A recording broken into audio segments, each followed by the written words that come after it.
Oh, Mark. He's booting up the system. The cows are going to Putting the tape in the VCR. They're going to lose. Let me just go check. It's over.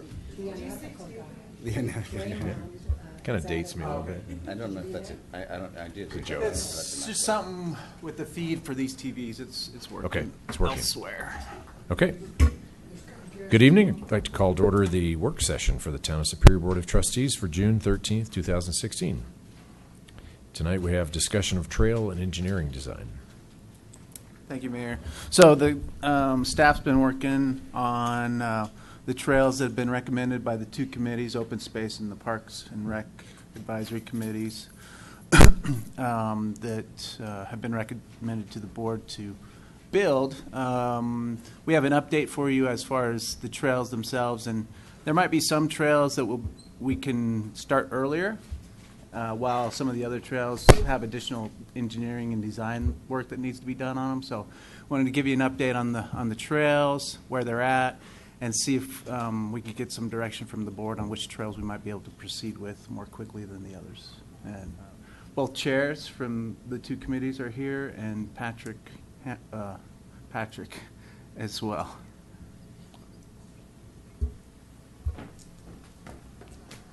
All right. Good evening, Patrick Hammer, town staff. As Manager Magley mentioned, we've been working with the design team at Loris and Associates pretty much since the contract for the design and construction management was approved. Where we're at in the process now is all the trails have been surveyed. We've asked them to look at 2 or 3 trails, as the manager mentioned, that could possibly be built this year. What I've prepared tonight is actually a kind of a live wiki map. We've heard from the committees and from others even on the board is that it would be helpful to have these trails indicated in relation to streets in town, especially McCaslin, and then it would also be helpful to have photos. So we came up with this idea. It was actually a plan that's used by the City of Westminster for a trail engagement, so they can reach out and engage with their citizens. So if that's something that we would like to use, this map can serve that function as well. But the plan for tonight is really just to maybe start at the north side, and we can just kind of go through each trail. We've got pictures. If you'd like to ask questions, I could do my best to answer them with the information we have now. And then I also have the topographic map that has the old A, B, C, D lettering in case we want to refer to it. So if you remember, it kind of came from the committees in a 1, 2, 3, 4 sequence. We needed to kind of unify the two committees. It turned into an A, B, C, D. So if you'd like to follow on your iPads, it should be iPad compatible as well. So if I wasn't able to open it either. okay, there should be a link in there that'll allow you to get to it. This map is live, so if you want to refer back to it later, the information's out there on the web with the link. It didn't work for me either, yeah. Okay. All right, so our first trail is along McCaslin Boulevard, taking the existing switchback trail that leads to 3rd Avenue and connecting it all the way up basically to Rock Creek Parkway. The trail in some form exists now with kind of crusher fine, maybe some social trail. It's kind of hard to see right now, especially with the growth of the weeds. But this would formalize that trail. It would allow people on the west side of McCaslin access all the way up to Rock Creek. There are a couple unique features on this trail.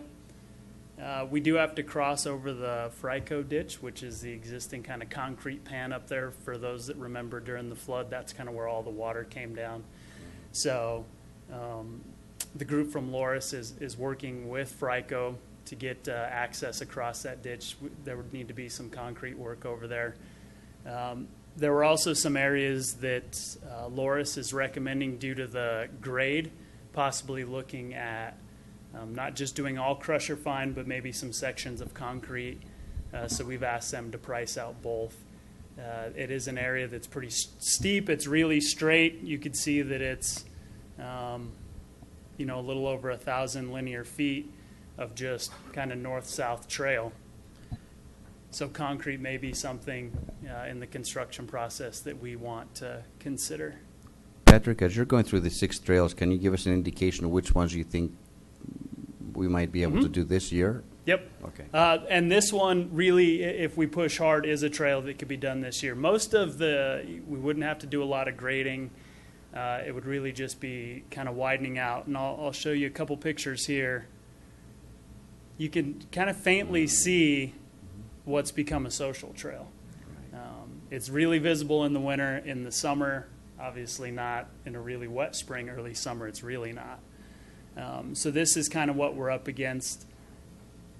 For safety reasons, we'd probably want to pull it over a little bit just because you are really, really close to McCaslin. The bike lane's up there, and if you're a comfortable cyclist, you're likely to stay on McCaslin on the bike lane. But if you're not, or if you're a walker or a runner, instead of having runners in the bike lane or casual bike riders, the hope would be to kind of pull them off to the side here and give them a little bit of a buffer from the cars.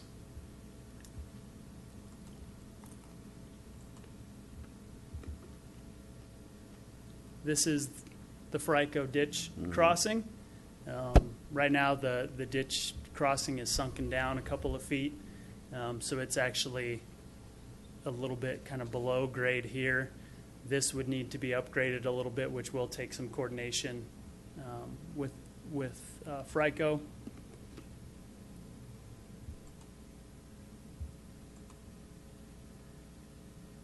And then you could kind of see the trail would come up and connect. For those of you that remember, the nice retaining wall that went in that kind of follows the hillside, it would connect to that and then end here at the intersection.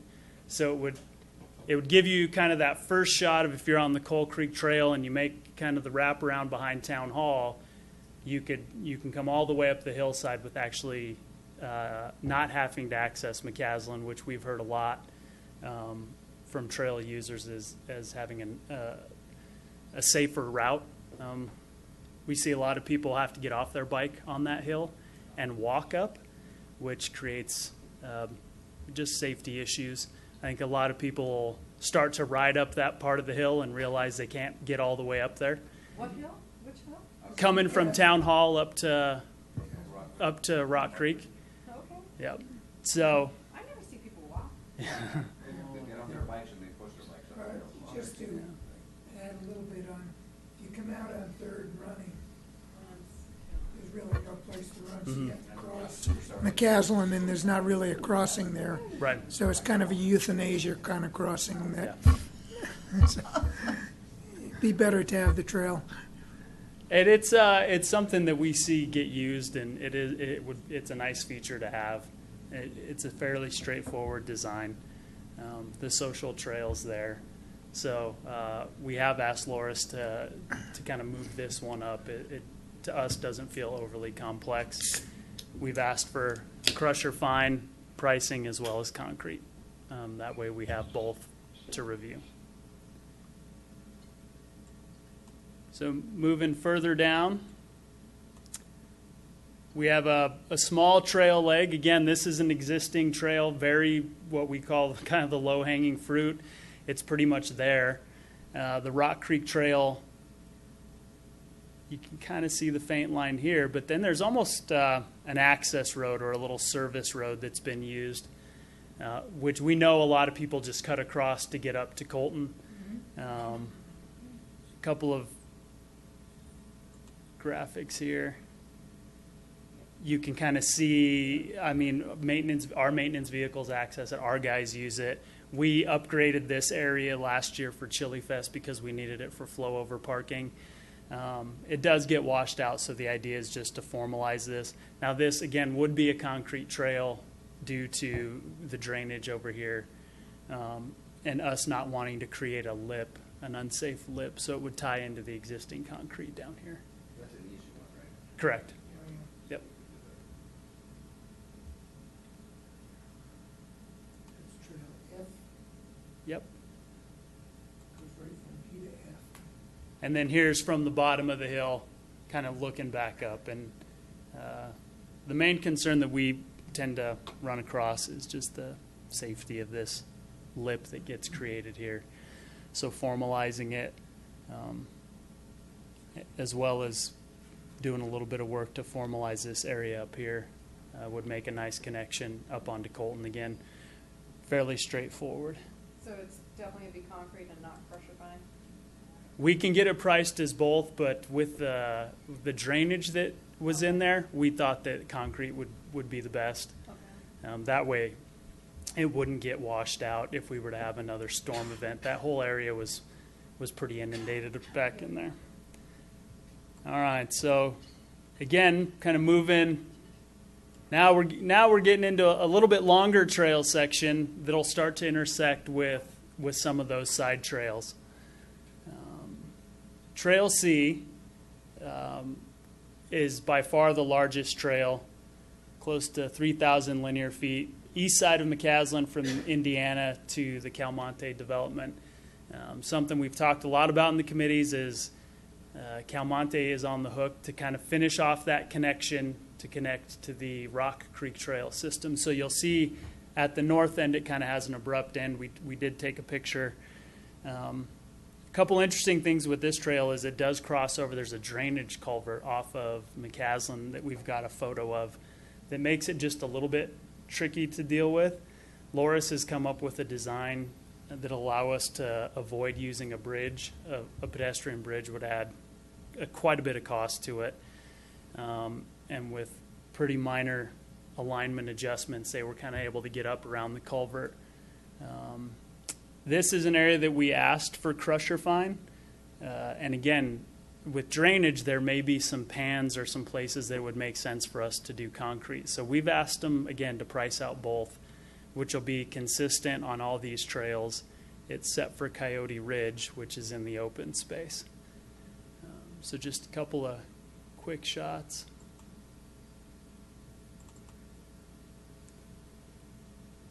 This is the sign at Calmonte, looking kind of up the hill, so you'd have the trail connection kind of come down here and tie in. Will Calmonte's trail be concrete or crusher fine? Theirs will be concrete. It is right? concrete. Right. Yep. Another issue that we've looked at here is kind of the drainage. So Loris is working on some kind of grade separation or some spacing. Just understanding that these trails will probably be more for walkers and recreational use, wanting to create enough of a space in between the traffic on McCaslin and the trail users is something that those guys are really looking at. Because we're really hoping to provide a comfortable experience. If you're, I think, a road biker and you're comfortable coming down the hill, you're just going to stay in that bike lane. But we recognize a lot of people want to get to the Colton trailhead and not have to put their bike in the bike lane to deal with cars or with cyclists. We actually hear more people are uncomfortable with cyclists coming down the hill behind them than we have complaints about cars.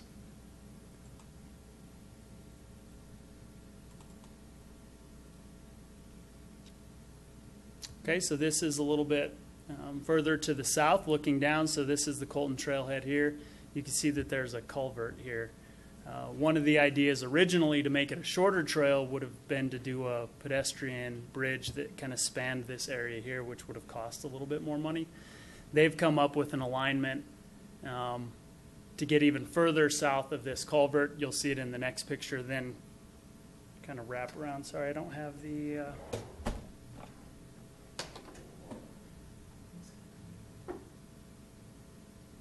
Maybe a little bit of retaining wall here.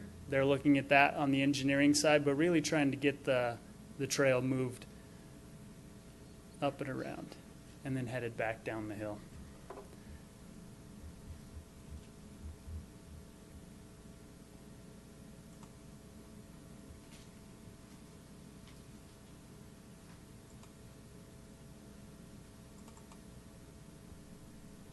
Now this is a shot from Indiana facing out towards McCaslin. This is McCaslin here. And as you can see, there's just kind of an abrupt sidewalk end. And there's a really kind of peculiar pedestrian crossing that's, you know, a good distance away from the stop sign here. So the thought would be to take that, continue it all the way down, and then wrap it around the corner. The grade is there. There's a healthy enough distance away from McCaslin, but it would be a continuation of concrete here, potentially transitioning over to crusher fine, possibly some retaining wall. Loris, several years back, had actually come up with a conceptual design for this trail. This trail's been a priority for the committees for a while. So they already had done quite a bit of legwork. This actually is another trail that if we continue to push on it, I think construction could start this year. So they're actually putting a lot of their attention into this trail just because the groundwork was laid a few years back in terms of the survey work and the topography.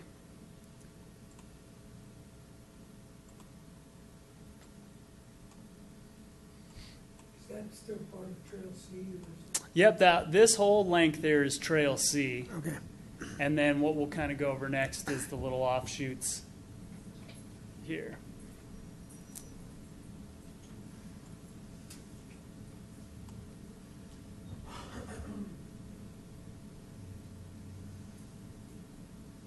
So Trail E is going to be a pretty short connection from the existing trail that sits behind the homes on West Torrey's Peak.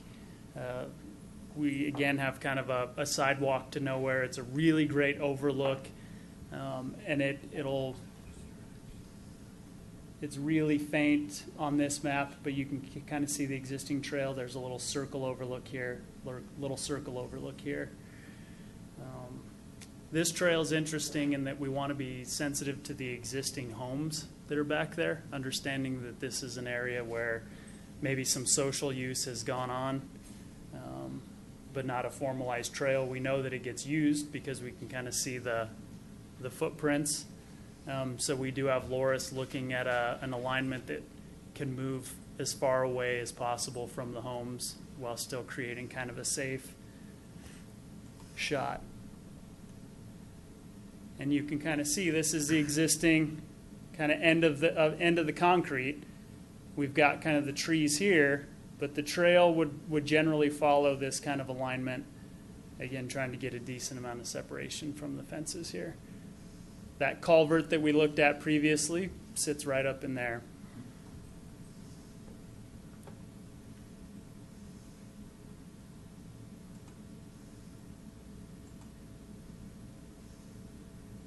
And then here's the view from the other side. That was the bench in the previous picture. So maybe some kind of trail alignment. There may be a tree or two that needs to be removed in an effort to stay away from the fence line. The other thing that we would like to consider is the maintenance of these. So it's always a little bit tricky when we have, grass that's going to need to be maintained on either side. It's nicer sometimes to have a kind of clear delineation. You can see the split here between the manicured grass and the native open space grass. So maybe an alignment down here, possibly with retaining walls in here if it's needed. Is there a way to avoid cutting the trees, though, or removing them? My guess is this tree would have to go almost no matter what. I think what we could do, and something that we've talked about internally, is maybe adding some lower on this hillside without hopefully obstructing the view. But another option would be bringing it between the existing trees, which could be done. If we would do a concrete trail, that might be a little bit different because we would need to cut down quite a bit, which may impact the roots. We've seen that on some other projects. But if it's a crusher fine trail, you probably could wrap it around here and come right in between the trees and not have much of an issue. We did put in the original bid that they need to protect plant material at all costs, especially trees.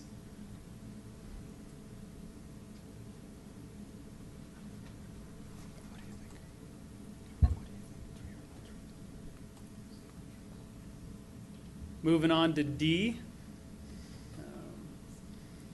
D is a trail that would connect West Torrey's Peak to McCaslin. This is a trail that would kind of take you from the new park.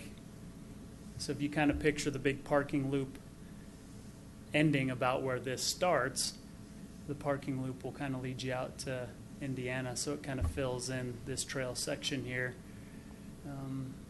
Like the others, there are some drainage issues that I'll show you in a picture once we get down kind of in between the homes. This was also an area that the committees know they need to do some community outreach. It's a spot that gets close to a couple of homes.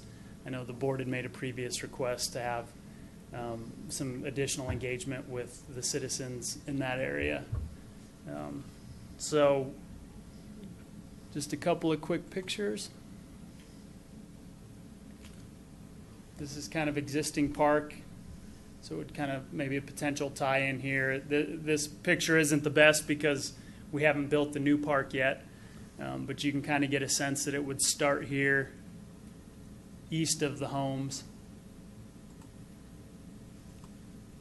On the school property? It would be town easement. The town has an easement over there, so it would all sit within the town's property. Okay. Now here's where it starts to get a little bit tricky from the drainage standpoint, and you can see that in the picture here. So this is looking southwest from West Torrey's Peak Drive. Loris is actually recommending concrete for this trail, as well as possibly drainage enhancements to make sure that the water from the properties to the south wouldn't continually wash out and moss over the trails. So a little bit of additional design work on drainage, as you can kind of see here. But the group is comfortable that a trail, should the board want, could go in that area if it's designed well and has proper drainage. Is there any evidence anybody uses it for a trail? Nope. I think that that's It's- something that in the public engagement process, my guess is a handful of people have used it as a cut through, but we don't see a social use. There's not a social trail that's developed in there. Most likely because it is a marsh right Yeah. now. Yeah, it's always a marsh. Always, all year round.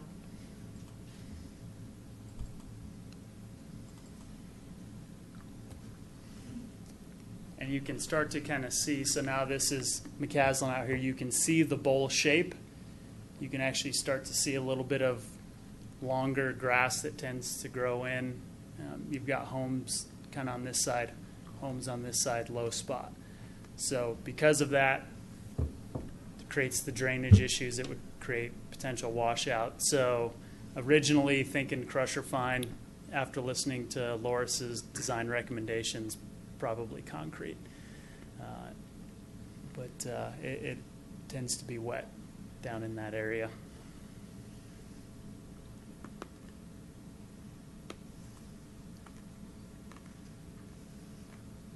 All right. So moving from kind of the established what would be crusher fine or concrete trails, we move over. The committee's had a recommendation to make some improvements to the existing Coyote Ridge area in terms of social trails. I think we heard during the public engagement process, people weren't really looking for anything new or fancy, but they were looking for some improvements, including taking unsafe social trails and making them a little bit more user-friendly. So you can kind of see here, this is an all-conceptual trail. The line that you see now, part of it's social, and then part of it will have to be designed through Loris. We do have an existing trail. This trail network here, again, I apologize, it's probably pretty difficult to see, is called Coyote Ridge. It's got lots of little social trail fingers that kind of go in and out of it that have been created over the years. But this would actually formalize one of those main social trails, and it would get you over to the town's Coyote Ridge. You could see how close this trail is to some of the private property. And there's the property line. We didn't add it. I apologize. We could add it in the future, but the private property Kind of follows this line here.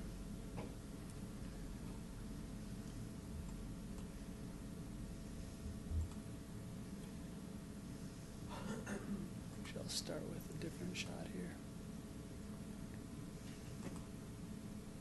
And the funky Z shape is because you have to swish back. It's Correct. The grade, yeah, Yep. switch back, yeah. You could see a little bit of the social trail that's developed here. Now, what's unique about the trail is you would think it would kind of ride the ridge and then come back. What's happened here is it gets to the top of the hill and then it shoots straight down. So in terms of a recreational use, it's not friendly at all. It gets washed out. And there's actually another little leg that's not shown here. There's actually two little just straight up and down social trails that are on there. So the idea would be to ride this ridge a little bit further and kind of wrap it around, and it starts to create one of those zigzags. But it also makes it user friendly.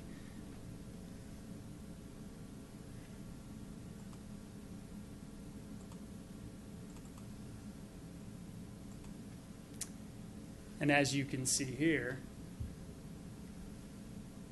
if you picture the town's Coyote Ridge open space trail just over this little ridge, we would probably engineer and cut a trail through the grass, go down over the drainage. There's kind of a drainage slope here. We would do maybe a culvert that way, then when the water came in, it wouldn't wash out the trail, and then you'd be connected over to Coyote Ridge, which then can connect you over to the South Pool. I have a couple of conceptual layout pictures. I apologize, they're probably not the best. But if you take a look at the map here, you could see the two social trails that I was referencing, and then there's a red line that would show a potential alignment. Something that we looked at with Loris was wrapping the trail on the back side of the hill, and then a little bit of a shorter stint on this side of the hill, again, just being sensitive to the fact that there are homes down here, and you can accomplish the trail on this back side of the hill, which is a little bit less of an impact to the homes down there, and then you'd have a little bit easier of a transition right down into the park. When was that picture taken? It looks funky. It's they just kind of pulled it off of a GIS mapping. Okay. 'Cause it's like, So it's not it's like three. the moon. Yeah, it's 3D in the sense that it'll show the mountain trains, but it's not 3D in the fact that it'll show you the houses. So the houses stay in 2D. It's not the best, but I wanted to show kind of the effort to pull it to the back side of the hill.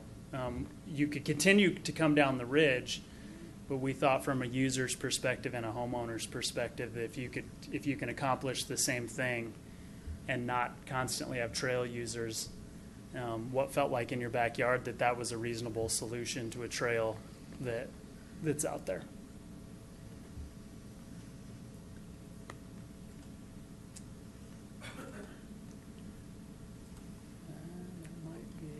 Wait, can I see that one? Yep. Sorry, and then there's just another kind of quick, you'd kind of see they would wrap itself around, drainage ditch down in there. And then I'll head right back to that other photo. No, the other one. One down. This one here? No, keep going. There. That no, one? No, it's one up. This There you one? go. What was that one again? So that's Okay. that's that existing trail. Okay. We, in theory, would now be on the back side of this berm and wrap it down and around instead of riding the ridge the whole way. Okay. The requests, and I think what was discussed at the committee level and both committee chairs are here, is single track felt appropriate for this location. It gets used for single track. We heard during the public engagement that people liked single track. So not a big 8-foot wide crusher fine trail, but something more formal than what we have out there now. Something that deflects the water where it needs to go. Something that's fun. If you're coming down the hill on a bike, it's a lot of fun, but it's not also a complete drop right into a playground, which could become a safety issue. it gives you enough time to kind of wrap around a corner and slowly transition down onto a concrete path next to a playground where there are kids. We also know that this hill gets used a lot for sledding. Peter can probably give you details on the type of use that is over here. And that's near Pirate Park, right? Correct. Yeah, Pirate yeah. Park is at the bottom of this. Yeah, and just west of that is a section from the concrete that you go down and then go back up. Correct. And that part of the low point is always just a mess. Mm-hmm. Wet. Yeah. We've also noticed that that pond there over the years, some years it's high, some years it's low. You can see the network of trails. So something, again, that we've talked about as we look at more trails and improving the social trails in Coyote Ridge without wholesale change. Those are those areas of minor improvement that we've talked about making, where it's drainage culverts or rocks or boulders. So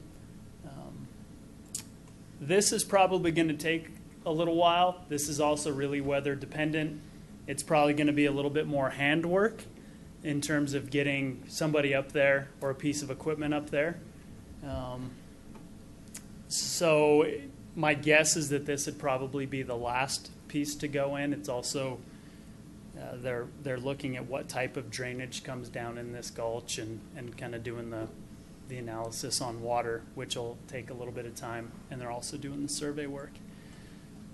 But those are the trails that were approved in the contract, as well as the contract management. So when you see that design number, know that that design number also factored in Loris's time to help us with the on-site construction management. So not all of that's design cost, and they're also starting to work on construction costs for us. Some of them, I think, are going to be pretty cheap, pretty straightforward that we could get working on. And something like Coyote Ridge is probably going to take a little bit longer. So what do you need from us now? I think if there were questions or priority areas that we look at, and then something that we've talked about kind of at the committee level is if there is something particular that the board wants to pass on to the committee chairs about how to do community engagement or what types of engagement. Or what trails, maybe. Or what trails we would like to prioritize. For community engagement, I definitely would get, if we're not clear on the opinion of the residents around Coyote Ridge, do we have clarity around that, do we feel? I think in terms of making upgrades to existing social trails, there was quite a bit of consensus. Okay. As long as it wasn't this big wholesale change where we were starting to almost build like a mountain bike park. And it seemed specific to this trail that's a little bit more removed from kind of the homes over here, that there was some consensus to making that a safer passage from the park. Other than that one, I'm willing to just let the committees Okay. do the priority. Right, I think that's the right way to go about it, because they know more about it than we do, really. And the other thing is, that group that has already been active about Coyote Ridge, you could have another open house. And I know at the OSAC meeting that I attended, Ken, I'm sure he raised his hand to talk about that, but, even at the 4th of July celebration, they're going to be there and have these maps to talk about the trails. So I think the more we can communicate via online information about it and say very clearly, send out some e-blasts about these are the trails we're going to do and this is what we're working on, and then they're going to talk about it also at the 4th of July picnic too, and have it available. Okay, cool. So I suggest that on some of these that are going to be a surprise to the community because they aren't aware that there's these connections that might occur, I suggest, and you did mention it, that maybe you should go to the houses that will be backing up to all of these newer trails here, and just let them be aware of when, the timeline, how it's going to look, that kind of stuff. Because I think they may be, for the most part, it's hard to reach people that are specific to an area unless you actually go door to door and give them information. Otherwise, you throw an e-blast out there and you're just trying to hit a dart and you don't know if you've reached them, and then after the fact they're all upset and they come to the meetings and Well, why go there? That's a great point, and Trustee Pennington did that effort with the El Dorado Park, and That's that was right. good to be able to point back to that and Absolutely. say, we did this, It worked. and it worked. So Yes. I agree. So that's what I think when these trails back up to people's homes, and all along McCaslin and the one that's along Torrey's Peak behind there. I'm sure they'll be what's Yep. going on here. The one going through the Opal, and what's the next cul-de-sac? What's that very next Opal, and what's that? It's not That one. The cul-de-sac here? yeah. Okay. Exactly. I'm sure they're completely unaware of any trail going through there. And, I've had some of those homeowners from that cul-de-sac go to my First Fridays and, Okay. and this is years ago, ask, is there going to trail? And, well, no, there's no plan for a trail. There wasn't then. So I think that would be a great idea. And I think your low-hanging fruit ideas to connect into trails that are already existing is great. This is not exactly what I would call low-hanging Right. fruit, because there's no trail you're connecting to because the trail isn't there yet. Right. So What's this that you just pointed to? we were just looking This would at be it. trails. Along Yeah, the one Trail along C. McCaslin. Oh, Trail Going up C. to Yeah, the Calmont. long It's not Trail there C. yet. Right. Kind of a net new trail. So if you're gonna, my suggestion, if you're gonna build these trails, I would, consider the McCaslin Trail first, and then have the connecting trails after that. Then it would make more sense for homeowners to be like, well, I want to get on there, instead of building these little side trails and they're not going anywhere, and they're like, well, why did you do that? And I think there's a process that So sequencing. a sequencing, thank you, that would work. But anyway, I think that this is kind of a door-to-door, and there's not that many homes either, so that's my opinion. Given that we're going to be spending money, when do you think this would come before the board for approval? Or would it come before the board? Probably, well, we don't have a second meeting in August, so if we can make that first meeting in July, but it might be a little difficult for Loris to get the construction design done and us bid it out and get responses back by then. So if we don't make that meeting, it'll be the first meeting in August, would be my guess. And does that give enough time before the weather changes to construct some of them? Yeah, I No, think we can so. put some And even something as small as Trail F here. Oh, yeah. We're talking about a dollar amount that's probably going to be pretty low, and a Right. design amount that's probably pretty low. So a trail like that may be able to go in much quicker, just because the root of it's really there. Now it's just coming up with a surface to go over the top of it.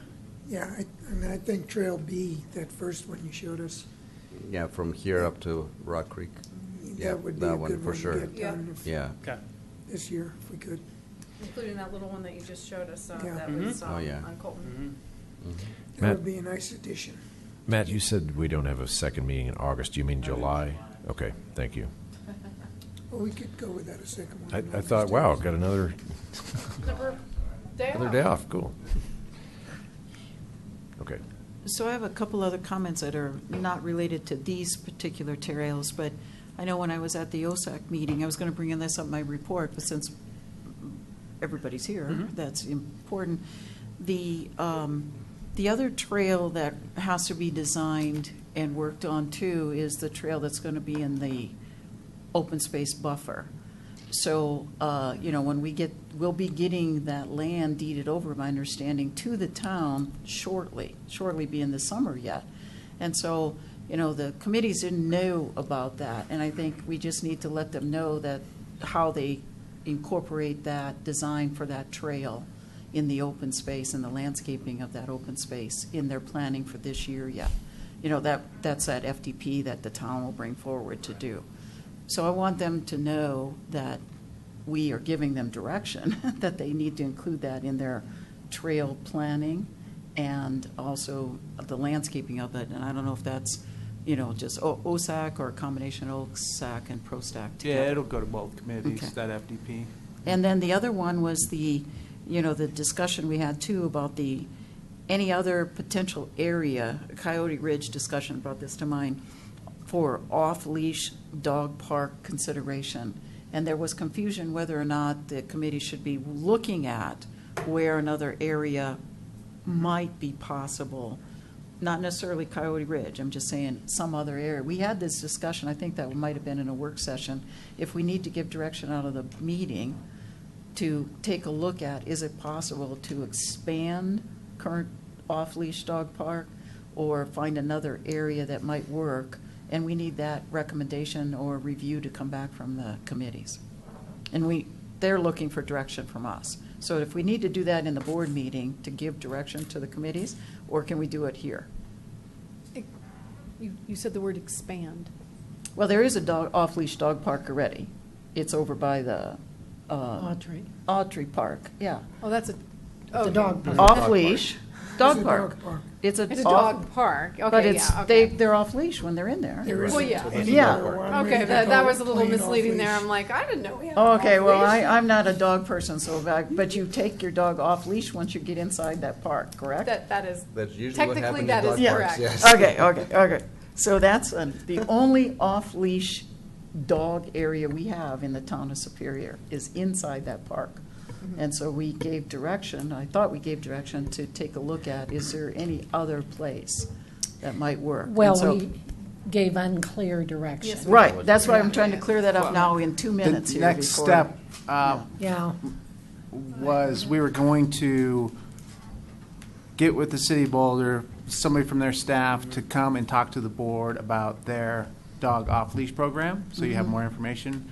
And that's what Patrick's been working on, trying to get that set up. That was the Louisville- next step, is my understanding. Louisville also has an off-leash area up on Davidson Mesa that's not exactly like a dog park. That's a traditional dog park that you could talk to them about on how well that's working.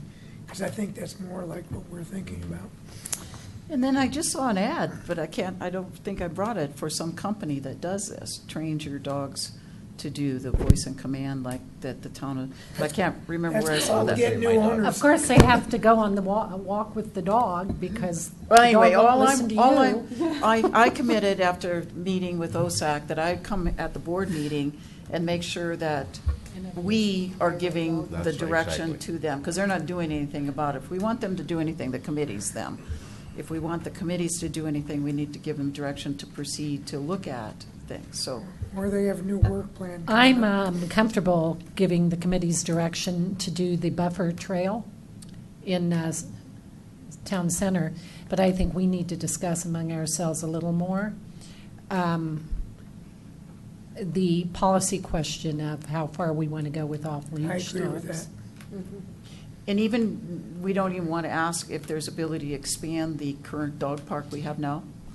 Well, I think that is not the part of the debate I've heard. The part of the debate I've heard is the ability to have dogs on an off-leash basis where you too can get plenty of exercise, like you too can be walking the trails and running the trails with your dog. So, But we talked past that, and then we also went to the possibility of expanding. So if we don't want to, I'm Yeah. not pushing one way or the other, I'm just trying to Yeah. give direction. clear direction. You know, do we want them to do anything about well, if we had more expanding? time, we could have Peter come up here and explain what kind of direction you need.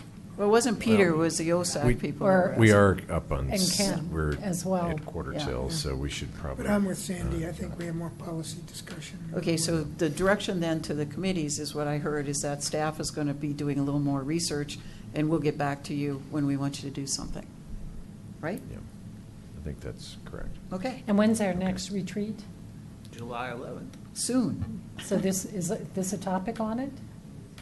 It depends if we can get some, I mean, we can have a discussion on it, Yeah. but I don't know if we'll have somebody scheduled to Okay. speak on it yet. Okay, thank you. Thanks. Okay, next on the work session agenda is Planning Commission interview. So we have one applicant tonight, Lisa Ritchie, who most of you know already has applied. We have one vacancy on the Planning Commission. I think Martin. we had two. We have two, that's right. And we received a second application today. So we'll schedule that interview.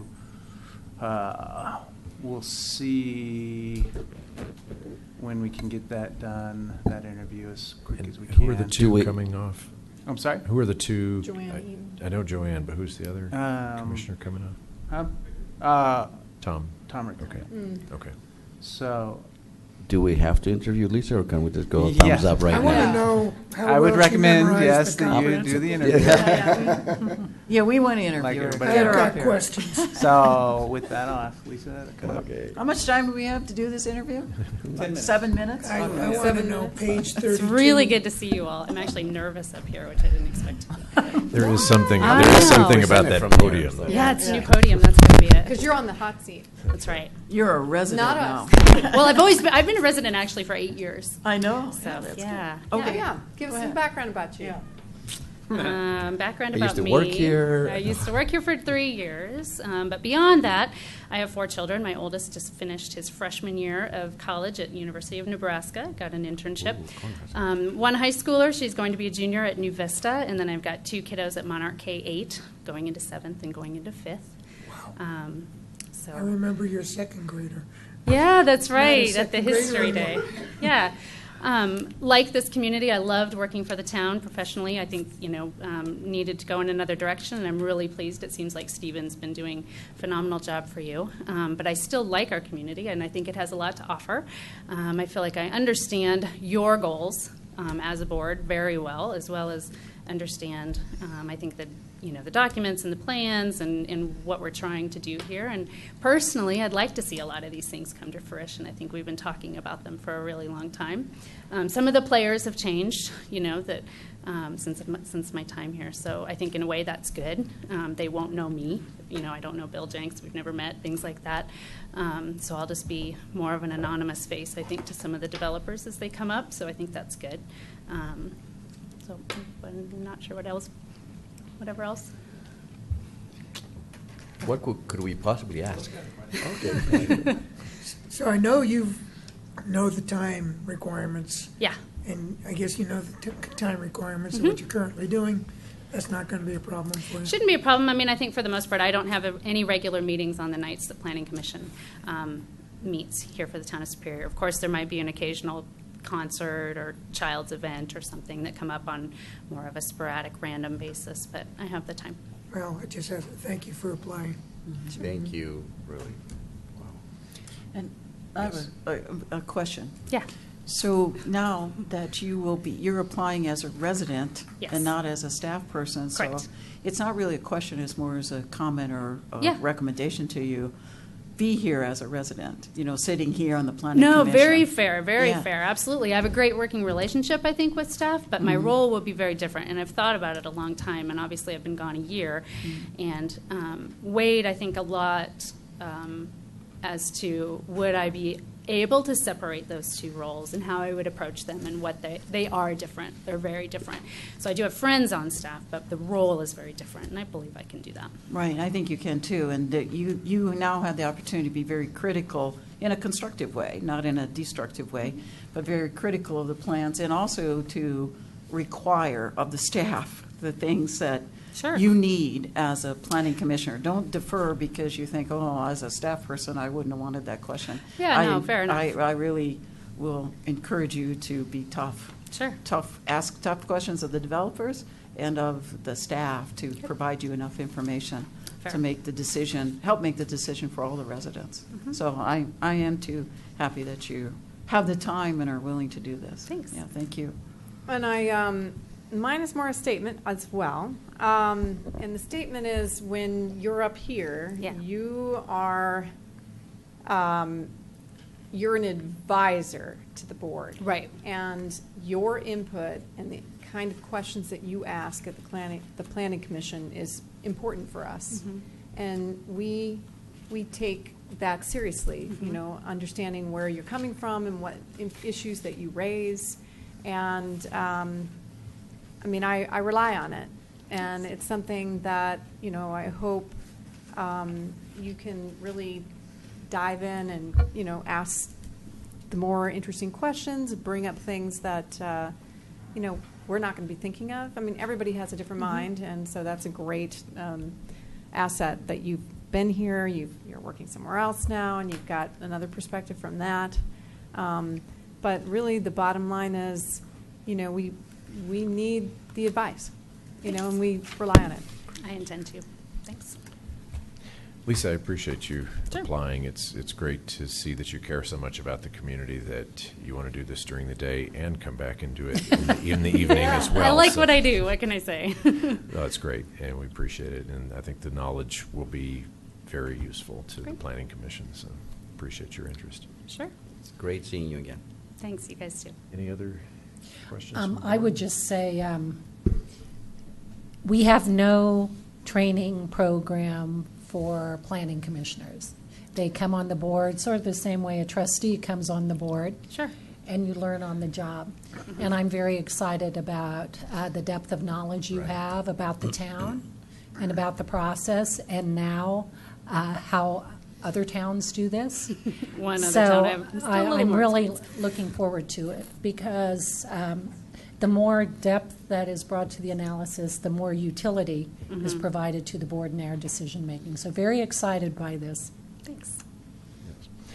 Well, I'll say the final question, which you've probably heard before in other interviews, and that is, do you have any potential for conflicts of interest that you might None that I've see? identified, and certainly I think if something would come up, you know, but I don't have any professional or business dealings with anyone, so can't think of any at this time. Okay, great.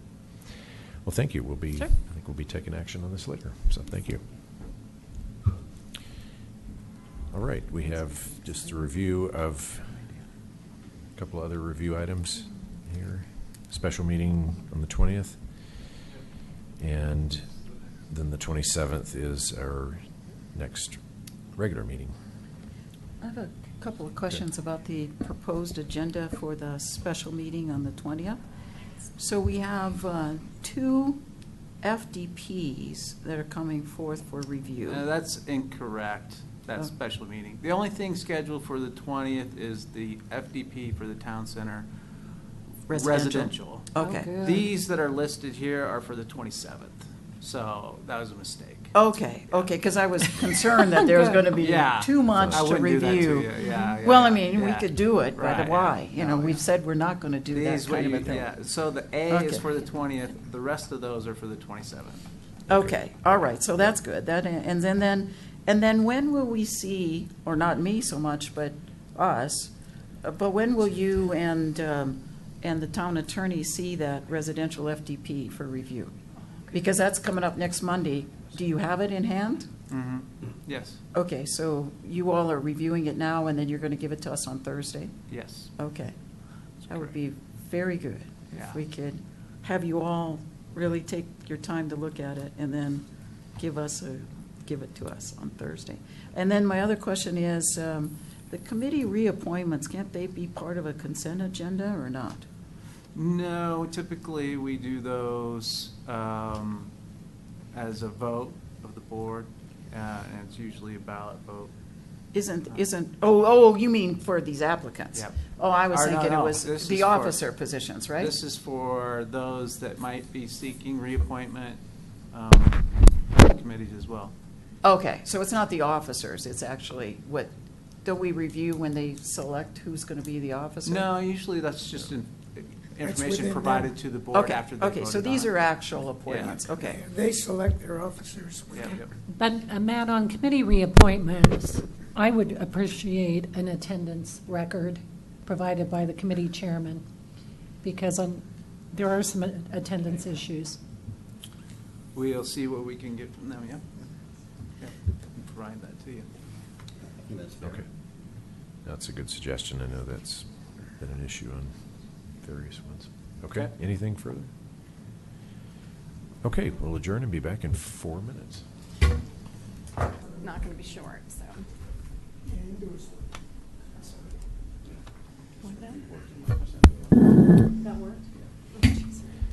Good evening. I'd like to call to order the regular meeting of the Town of Superior Board of Trustees for June 13th, 2016. Could we all please rise for the Pledge of Allegiance, please? I pledge allegiance To the flag of the United States of America and to the republic for which it stands, one nation, under God, indivisible, with liberty and justice for all. All right, thank you. And Shannon, roll call. Mayor Clint Folsom, Here. Mayor Pro Tem Deborah Williams, Here? Joe Sorelli, Here. Rita Dozal, Here. Elia Gregorius, Here. Chris Hansen, Here. Sandy Pennington, Here. Town Manager Matt Magley, Here. Assistant Town Manager Martin Toth, Town Attorney Kendra Carberry, Here, thank you. and Town Clerk Phyllis Harden. Thank you. All right, next is the approval of the agenda. A motion to approve the agenda. Motion by Mayor Pro Tem Williams, second by Trustee Gregorius. All those in favor? Thank you. Passes unanimous. All right. Next is reports, questions, and issues. And I want to open this section with just a note to say that the Town of Superior is saddened by the tragic mass shooting event that happened over the weekend in Orlando, Florida, this past weekend. And it's yet another act of violence against innocent people in a location that you otherwise expect would be a safe location. And as a community, we extend our deepest sympathy to everyone and just should continue raising awareness about gun violence through efforts such as the proclamation that we passed, that the board passed on May 23rd, declaring June 2nd Gun Violence Awareness Day, and that was also part of the Wear Orange campaign. So again, just wanted to acknowledge that event. And we'll go on now to reports. Trustee Pennington, you want to kick us off? We had a OSAC meeting. Rita subbed for me that night, so she'll give that report. Attended the June 6th Rocky Flats Stewardship Council meeting, and I was very pleased with that meeting as opposed to the April meeting where I was not so happy.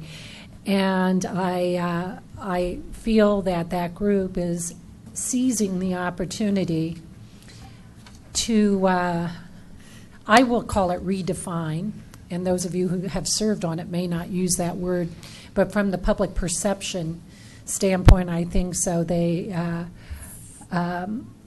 communities, at a minimum, have adopted provisional approval of the trail through Rocky Flats, but only with mandated additional testing.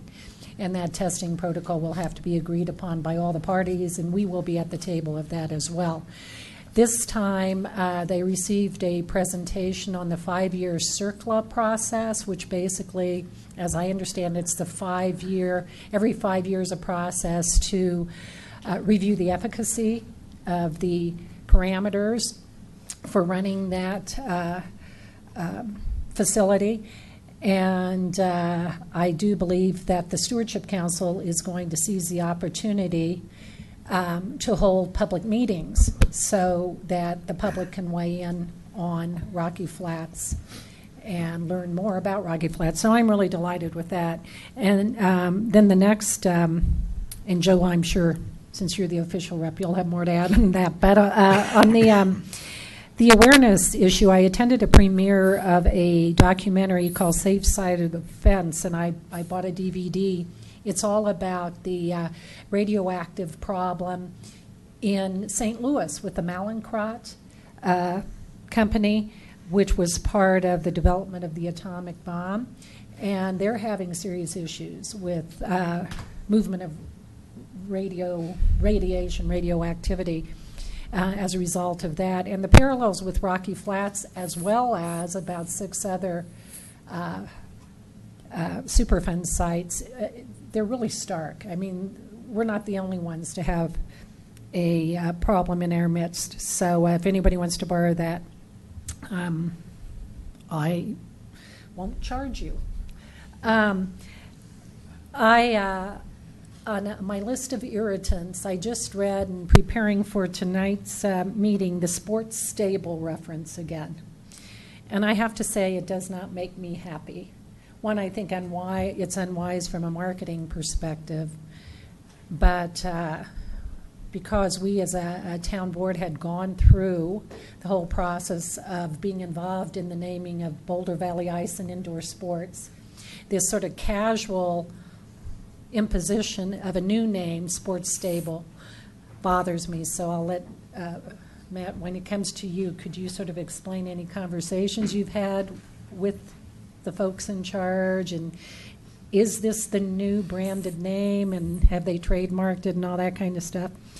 And then as I was listening to all the chatter over the past week on the CAC about the possible addition to the to town hall and other matters, I just wondered, and I just throw out there, if when we have such community events such as the 4th of July, Chili Fest, and the like, we shouldn't ourselves have a booth called Talk with a Trustee, to where we man it, we can rotate, so we can also be part of the event. So people know at these things they can always bring any sort of issue and speak with one of us, or two of us, or four of us, et cetera. So just throw that out there for another public engagement opportunity. That's all. Trustee Gregorith? So on June 1st, met with the Superior Youth Leadership Council as they're preparing for the 4th of July, and that's a big event for them. I want to encourage anyone who's interested in participating in the kickball tournament. I don't know how that's going, but I think we have a few teams that would like to have a few more teams so we can actually have a real tournament. So that would be great. I, too, have a pretty strong reaction to the stable name for, I think I've expressed that to you, Matt, and so I agree with Trustee Pennington. I don't know if there's anything we can do as trustees or mayor, if there's any influence we have when it comes to that name, but I don't think that's truly representative of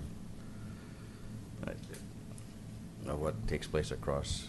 I understand that they don't want it to be focused strictly on hockey, because it's not just hockey. We have a lot of sports. It's basically like a sports center. Although I think ESPN has a... I think that name's been taken. That's a great name, though. Called as Boulder Valley Indoor Sports. Or something, yeah. Drop the ice. So I can just tell you my conversations with Luke Taylor on this. I've expressed to him that I've heard from a number of people in the community that they don't like that name.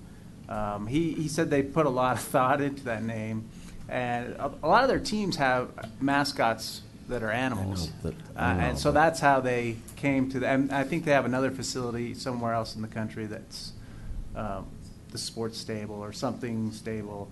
And so they wanted a shorter name so it was easier on business cards and all that. And so that's how they came to that name. What can we do about it? I thought they were the sports ranch south of here. Yeah, I'd rather be a ranch than a stable. I'd rather be a ranch than a stable. So they do have to come back with an FDP amendment because they've disconnected the office building, and they still have to do their signage package, because that wasn't done at the time of the FDP. As part of their FDP approval, you did have a condition on there that said the name would be Boulder Valley Ice and Indoor Sports. However, I'm not sure legally we can keep them to that name. Yeah, if you recall, that was an offer made at the time by the developer. The developer offered to have it be a condition in there, but generally, the town's control over private names is very limited, if non-existent. So in that case, if you recall, he offered and said, "Oh, that's fine. You can put it in there as a condition." So we did. But even at the time, I think I brought it up that it's not a very enforceable condition, because to have the town be involved in private naming is never a good idea. I understand that, but we can express our displeasure. Oh, of course, yes. And it is a condition, so they will have to come back. So, but you can certainly express your displeasure. And Matt, what talk is about the it. full name? Sports Stable or Boulder Valley Sports Stable? Sports Stable at Superior. Sports Stable at It's like, Superior. I want to go horseback riding, though. They've always been That's what he sounds like. At best, it sounds that way. a group, it seems to me, in the past that's willing to listen and compromise. So who knows when their FDP amendment comes forward? I mean, names change on businesses all the time, so. But for now, that is what they're going with. I sat at the dinner, and I was going to talk about the Chamber of Commerce dinner with Sam Blass, the new sales and marketing manager for Boulder Valley Ice and Indoor Sports Center. And he handed me his card, and it says Rough Rider Sports Club, Sales and Marketing. So I'm not sure they have an identity yet. Rough Riders is, that's one of the Yeah, so minor league hockey teams. right, and so I expressed to him that it's had very an auction on confusing, one of their jerseys. and the sports stable name is not really resonating with all of us up here at the town hall. And he turned to his wife and asked her, Hillary, what do you think? And she goes, I hate it. So if there's any extra pressure probably being provided, it's from the women that and others from up here that don't think it's a very good name. It sounds like more discussion will be had. To on follow. this. More discussion to follow. Okay. Anything further? And just one more thing, and I think this is just to clear my conscience. I think this is, I don't even know if this is the right forum for it, and I've thought about it since the events that transpired yesterday in Orlando. And I agree with you, Mayor. I think we're all in mourning as a country, and it's a horrific event that took place. I was very much involved with the Columbine shooting and helping some of the victims afterwards. And so when anything like that happens, it hits home. But I think it goes beyond gun violence. Is probably 50% of the issue. The other 50% is that I think we're dealing with a fundamentalist and extremist Islamic ideology that's not only homophobic, but basically it's full of hatred towards anyone who's not in alignment with their ideology. And the real sad part is that the majority of the victims are not Jewish, Christian, or Hindu. They're Muslims themselves. So I just feel like the free world, not just the United States, but the free world needs to do something that's much more I don't know, proactive, if that's the right term, to basically eliminate, I grew up in Europe. In a lot of ways, to me, this is the worst thing that's facing humanity since Nazi Germany, honestly. And it's coming to our shores, and it's very, very sad. And I hate to predict this, but I feel like we're going to have more of these things happen, unfortunately. So I don't know what we can do. I mean, we're just trustees here, but I'm just expressing my views as an American and as just someone who's very saddened by what happened yesterday. Thank you. Mayor Pro Tem Williams. Several things. There is a letter that was sent to all of us trustees, mayor, and I'll read it into the record. Do you want to do that at public comment? Oh, sure. I That can do might that. be- that might Absolutely. kinda keep it in sync with public Perfect. comments. Yeah. All right. So I have a few ideas that I want to throw out. I'm using my reports to do that.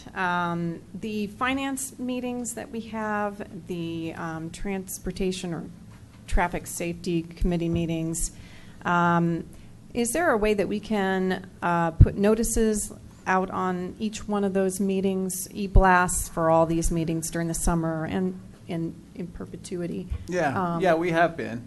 Well, I know the TSC, And the finance traffic committee and as the well. finance. Yeah. Okay.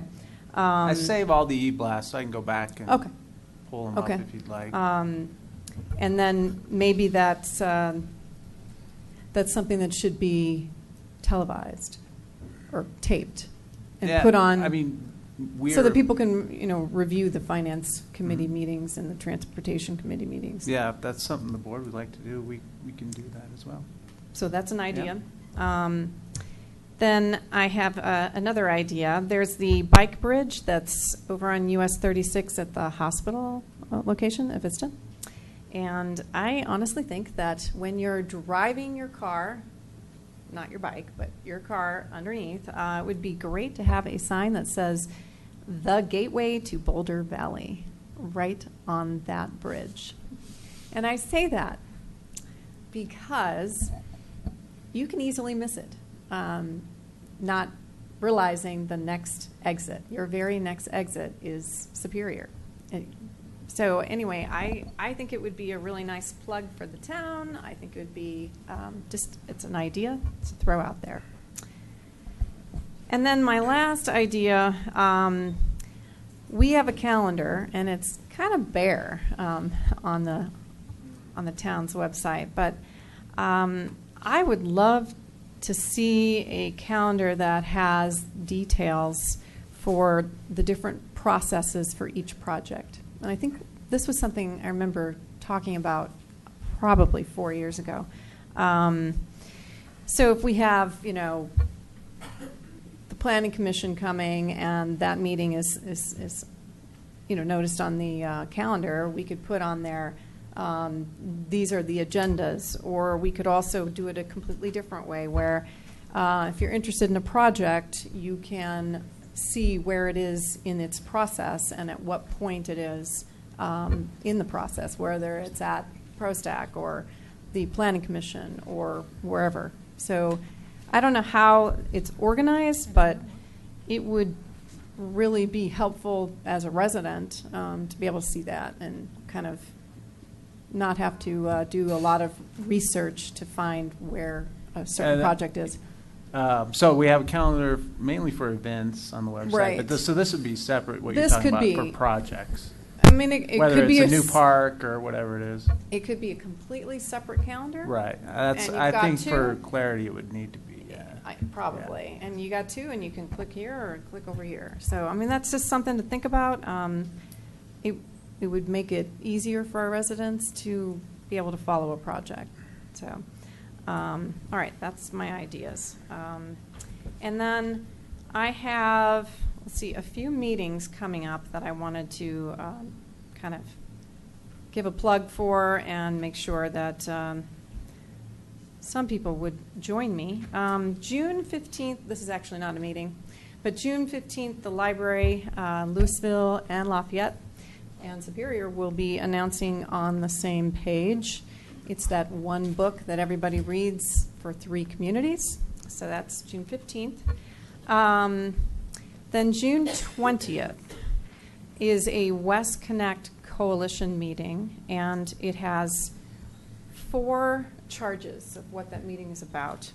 One, it's to introduce the consultant team for that. I'll keep going.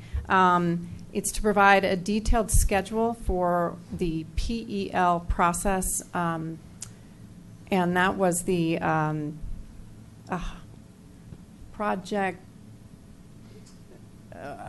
environmental linkage study, something like that. And then an update on the technical working group, which Alex Arenello is on, our town staff. And the agenda is to come. And this is a coalition of, oh boy, probably 13 different communities, and then a whole bunch of extra, peripheral organizations like CDOT and RTD and all that. But this is to discuss connecting the Beltway one way or another, or they're also looking at alternatives to the Beltway.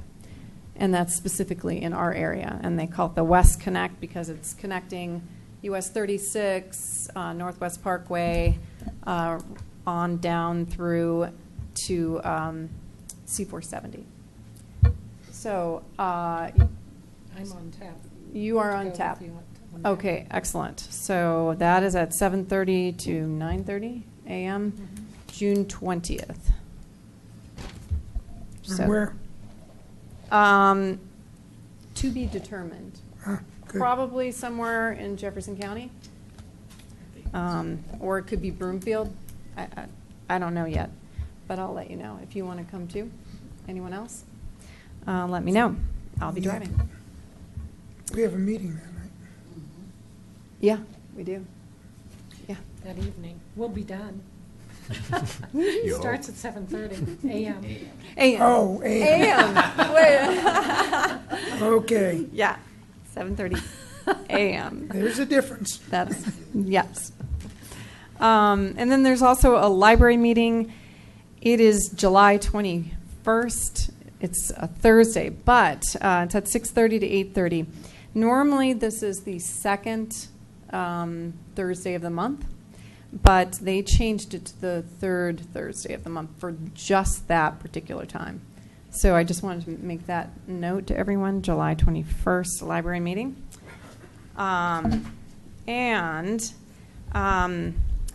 It is with great regret and a heavy heart that I am resigning. And my last meeting will be June 27th, and I'll be moving out of town. And I'll have more to say on June 27th, on that day. But I really appreciate this great opportunity to serve the Superior residents for more than 8 years, a little over 8 years as your elected official. And 4 years before that, I was on the Open Space Advisory Committee. So it's a good 12 years here, and I've loved it, really enjoyed it. It's a great community, and I would have to say I'm sort of a casualty to a type of product that we don't have here in Superior, which is like a patio home, and downsize empty nester is what I'm kind of heading towards. So we really need to get some different housing stock that is for older folks. Not that I'm saying I'm old, not saying that, but just FYI there that we really, I've been working on that for the last 4 years. We need senior amenities, and we need to look at housing for those that are downsizing and are older and whatnot. So anyway, that is everything I have to say, except for I have one last thing. I always do these first Fridays of the month. So I'm going to do a last Friday. And that last Friday will be June 24th. It is the last Friday of June. And I'm holding it at Starbucks from 7:30 to 9:30. And I will be noticing it tonight through email and through the not e-blast, but the CIC and whatnot, my Facebook and stuff. So I invite anybody to come, and I will be noticing it publicly. So anyone else on the board can come as well. Thank you. Okay. Thank you, Mayor Pro Tem Williams. And it's sad to hear that you're going to leave early, so but certainly understand the dilemma. So yeah, just a few months shy of yes. Yes, we knew the term was coming to an end. Yes, but we knew that it's anyway. A little sooner. Yeah. My term is ending in November when we have the election. So, timing just sometimes doesn't always perfectly work. But, Okay. But it's exciting for It's you exciting. and for your family, so Yes, I very congratulate you on that and Thank for you. your many years of service here to Oh, the yeah. town of Superior. We'll miss Yes, you. indeed.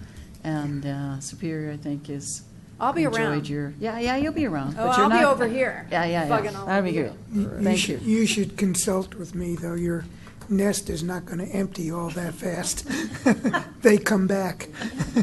Yeah, we'll see. Okay, so thank you for taking charge of the May 23rd meeting. I watched it, and looked like things went well there, so thank you for doing that. Absolutely. I'll go through my announcements, which are going to be a little longer than normal because I haven't had the opportunity to do announcements for a while. So May 17th, I went to a conference in Denver called Live, Ride, Share. It was a discussion of the future of transportation, different modes of transportation, and how cities should be adapting to these new ideas.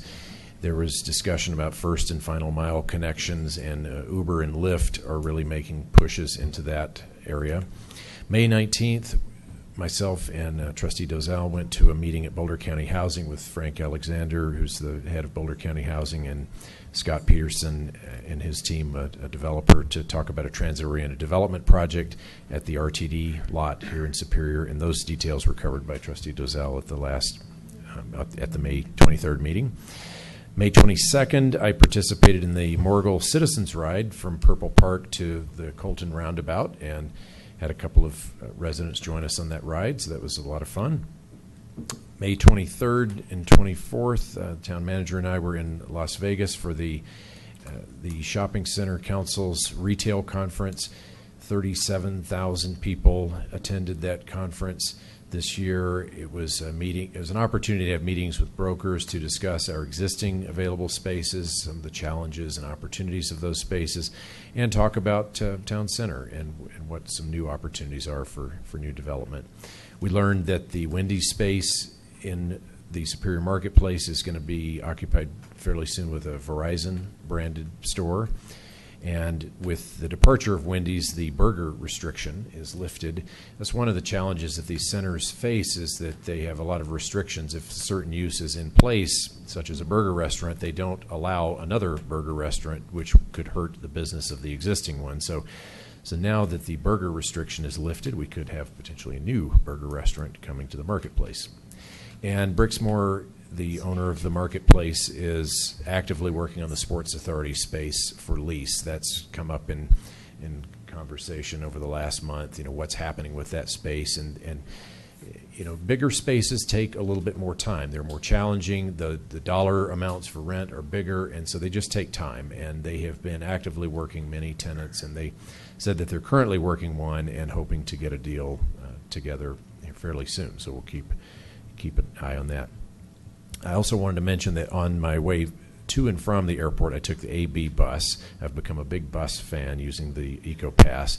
And now the airport bus takes the Northwest Parkway. It drops you off at the transit center at the airport, which is where the trains come in.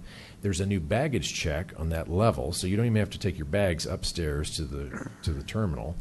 And on the way back from the airport, I got the Uber ordered on my phone as the bus was rolling down, and the Uber drives up to the Louisville parking ride. I get off the bus and onto the Uber, and $6 later I'm at home. So I thought that was pretty slick. So I'm excited to see the return of the call-in ride, but there's been concerns about, well, what if your timing's tight, and what about this and that? I would encourage people, if you've not tried Uber or Lyft yet, give it a try, because it's here, it's good, and even here locally, you might think, well, it's only a big city thing. Well, it's right here too. So give it a try. Okay. June 1st, I went to Metro Mayor's Caucus in Denver, and we had a legislative recap, and we discussed 3 different consensus statements that I've forwarded to the board, and that I'll go through them real quickly. Initiative 98, these are all initiatives that are going to be on the November ballot. And so there's already starting to be discussion about, different groups taking positions on different ballot initiatives. So Initiative 98 is called Let Colorado Vote, and that's going to allow unaffiliated voters to participate in primaries and reestablish the presidential primary system. And Metro Mayor's Caucus is supporting that initiative. Initiative 117, Colorado Priorities, is an initiative that would redirect Tabor refunds, so the $14 or so that you would get back on your tax refund from the state would instead be redirected to transportation, education, and mental health. Metro Mayors is also supporting that initiative. And then finally, Amendment 69, Colorado Care, a single-payer healthcare system, which actually the idea for that originated in the Boulder area, but Metro Mayor's Caucus is opposing that because of significant costs on communities and businesses. So I'm sure you'll be hearing lots more about those initiatives and amendments as we get closer to November. June 2nd, US 36 Mayors and Commissioners meeting, also did a legislative recap and some pre-planning for the next legislative session at the state level. We also kind of debriefed on our efforts at having a state lobbyist. It was the first time that group has had a state lobbyist, and we felt like that was a very effective thing to keep the mayors in this corridor more current on what's going on. Things move very fast at the state legislature, and so it's good to have a state person, a lobbyist there to kind of keep tabs on things day to day. One of the things that we talked about at length, and you're going to be hearing a lot more about in the coming months, is the switchover from HOV2 to HOV3. That is on our express lanes, we currently need 2 people to drive in the HOV lanes. As part of the agreement to get the project built and funded, there was an agreement that depending on traffic volumes, it would switch over to HOV3 or January 1st, 2017 as the final date. And so January 1st, 2017 is the date that that's going to switch over. So there needs to be a lot of education, I think, on our part as towns to educate people on why that exists, why the switchover is necessary, and what that means to people. So a lot more to come on that. So I'm curious, were the traffic numbers, have they reached what their criteria was before? I don't believe they have. Otherwise, Yeah, it that's would what I have. thought. Otherwise, it would have switched already. Okay. Yes. Is it even close? I can't answer that. So they're not giving you those kind of numbers? They're just, well, January 1st, 2017. That end of was story. that was That the was the date. deal. That was the That- date written into the agreement. Yeah. Was it would, depending on traffic volume or it's whichever comes first, kind of a date. So more to come on that as we move towards that date. June 5th, I went to Trails Day and got my picture taken with a snake around my neck. So that was a great treat. I'm sure you'll see that in an upcoming newsletter. June 8th, I went on the annual Rocky Flats tour. Trustee Sorelli and I were on that tour, and it's always good to learn more about what's going on at Rocky Flats. We were able to see these proposed trail locations and hear further discussion on that. So that was a good educational tour. Today, this morning, was the US 36 Phase 2 and Bikeway official opening press conference at Davidson Mesa at 10:30 this morning, so we just barely beat the rain and got to have some nice talks about the history of kind of what led up to the US 36 reconstruction, and then there's also a reception this afternoon in Boulder. And let's see, 2 other announcements. I wanted to congratulate Garrett Beck, an incoming senior at Monarch High School, Superior resident, and our neighbor, next door neighbor, for 11 years. He just attained the rank of Eagle Scout back in May, and I was honored that they invited me to serve on their Board of Review on May 18th. So that was a great experience, and congratulations to Garrett. And to Trustee Pennington's suggestion about the July 4th booth, you must have read my mind because I've actually got a booth reserved. The mayor's booth has been reserved, and I've also, in order to entice people to come over, because I can just see people kind of hovering over there thinking, why do I want to come over and talk to the mayor? I've ordered and received these arm bracelets. If you know that, like the Lance Armstrong, he kind of made them famous, but now the kids love these arm bracelets. So I have some mayor arm bracelets, as you may see, starting to circulate around town. And those were inspired because I like to speak to students at schools. And the first time I spoke to a group of, I think it was 3rd graders, I gave them out my business card. And they loved getting the business cards. But later that afternoon, I got a phone call from a young person said, I'd like to talk to you about my delivery of mustard, the mustard that you ordered. So it was actually a crank call from as a result of giving out my business card. So I thought, well, maybe they should get something other than business cards, so these bracelets. So anyway, so bracelets will be forthcoming at the 4th of July parade. So that's it for me. Trustee Hanson. On June 1st, I attended the Consortium of Cities meeting, and the primary focus at the consortium meeting was a presentation on the permanent supportive housing study that was commissioned by the consortium, and Superior provided financial resources toward that study. It was an interesting study, but it was it wasn't broad enough. I thought it was going to be a much broader study because it really focused on the chronic homeless and the need for permanent supportive housing in communities. We expect to get the full study in another week or so, so once we get that, then I'll forward that to the board and staff.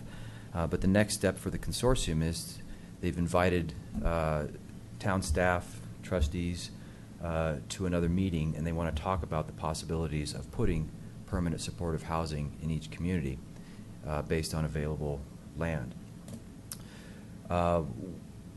Each community was asked if we could send town planners to be a part of this meeting, and I let them know that not real certain that the current board would entertain that. We'd be happy to send staff, perhaps our town manager or assistant town manager, but the current board probably would not be entertaining putting permanent supportive housing in the town of Superior. Lions was very vocal about that as well, not doing that, and same with Nederland. So surprisingly, Nederland wasn't interested in it. But anyway, they're going to be coming back to us and asking more about that, and I'm sure we'll be talking about that more as a board. And that's it. Thank you. Trustee Cirelli?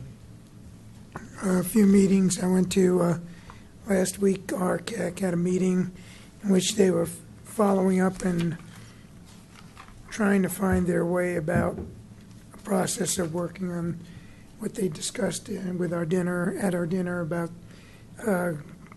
updating the green building code for commercial, and that's going to be a process that probably would be something the town would have to work with them in conjunction with them, and probably should be coming up in their budget and work plans for next year. So that's one thing. And they started talking about their budget for 2017 as well, which I imagine all of the committees are starting to do, because that's that time of year. Related to that, but really this is a joint HOA town thing. There's a Xeriscaping 101 session coming up this Thursday night, and I think right here in Town Hall. And from what I've heard of these in the past, they're really worthwhile to go to if you're interested in thinking about doing that for your landscaping. The Historical Commission, they didn't have a meeting since our last meeting, but they do have their second opening in June coming up this Saturday. That's something they're doing for the summer, is to be open 2 Saturdays. And so this Saturday is their second opening. And also Wednesday night at the Louisville Library, the chair of the Historical Commission, Larry Dorsey, is making a presentation at 7 p.m. entitled The Shootout at the Superior Depot. So that could be fun if you have time to go to that. Attended a Chamber Commerce Awards dinner, which was it was unfortunately not in Superior, but it was at a great venue in Lafayette, and it was a great dinner. I think it was the finest one I've been to over the years, but I'm always impressed by a free meal. So, And you won an award. Yeah. You Yes. were recognized. yeah, that was really nice, and Yeah. and I appreciate that. That was touching. And I think, back to the Rocky Flats. Had a Rocky Flats meeting last Monday. That's Trustee Pennington mentioned. It was, I thought, a very probing meeting, and DOE introduced the 5-year CERCLA review. That's part of the CERCLA, the law that when they come up with a remedy every 5 years, that remedy has to, the responsible party, that is DOE, has to do a review and basically judge, is the remedy working? Does it need to have things changed? Do things need to be changed? I think the Stewardship Council will pipe in on that, but I think it's also important that each of the local communities, maybe even more important, pipe in, because the Stewardship Council has, as Sandy alluded to, has a kind of a prescribed role, and it's not necessarily viewed as advocacy or advisory, but the local communities certainly have that responsibility to their citizens. So I think we in Superior should be giving careful look at what we want to comment on the upcoming review. The review concludes in August of 2017. There'll be DOE outreach. We have to be watching for that outreach. There'll be outreach at Stewardship Council meetings, but there's also going to be separate DOE review. The key thing to look at in this upcoming review, if we ever want to influence what's going on there, and that is emphasizing change conditions, trails being made, perhaps a road being made, floods, heavy rains.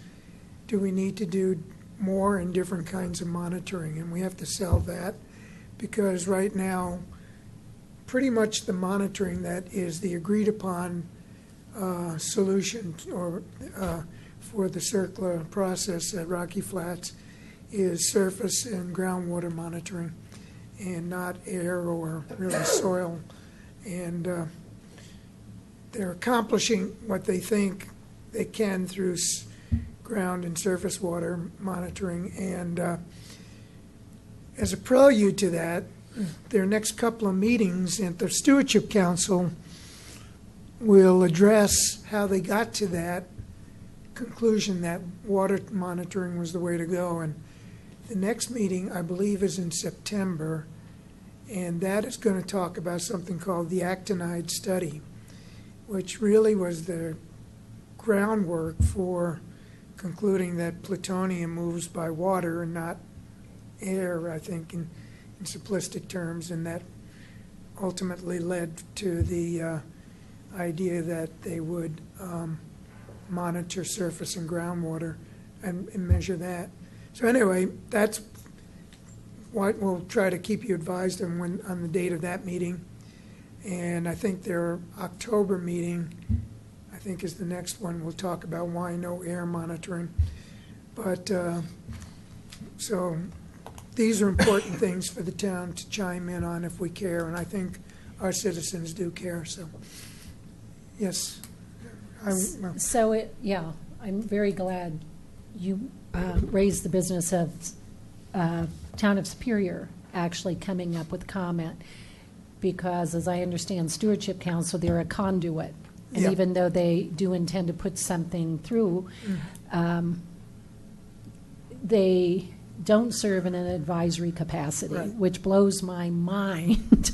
But it's in their official language that they are actually the conduit between the public and DOE. So you're term limited. Yeah. You've only got to November, and obviously you're the person here, I think, that probably should lead the formation of this response from the Town of Superior. So would you be willing to take that on? Sure. Recognizing that I'm not a science guy. Right. Well, I'd like to be involved Yeah. in that, but I think it's appropriate you take it on. Well, I think we could draft something for the board's approval that the town could possibly agree to send in as our suggestion for the CERCLA review. I think Right.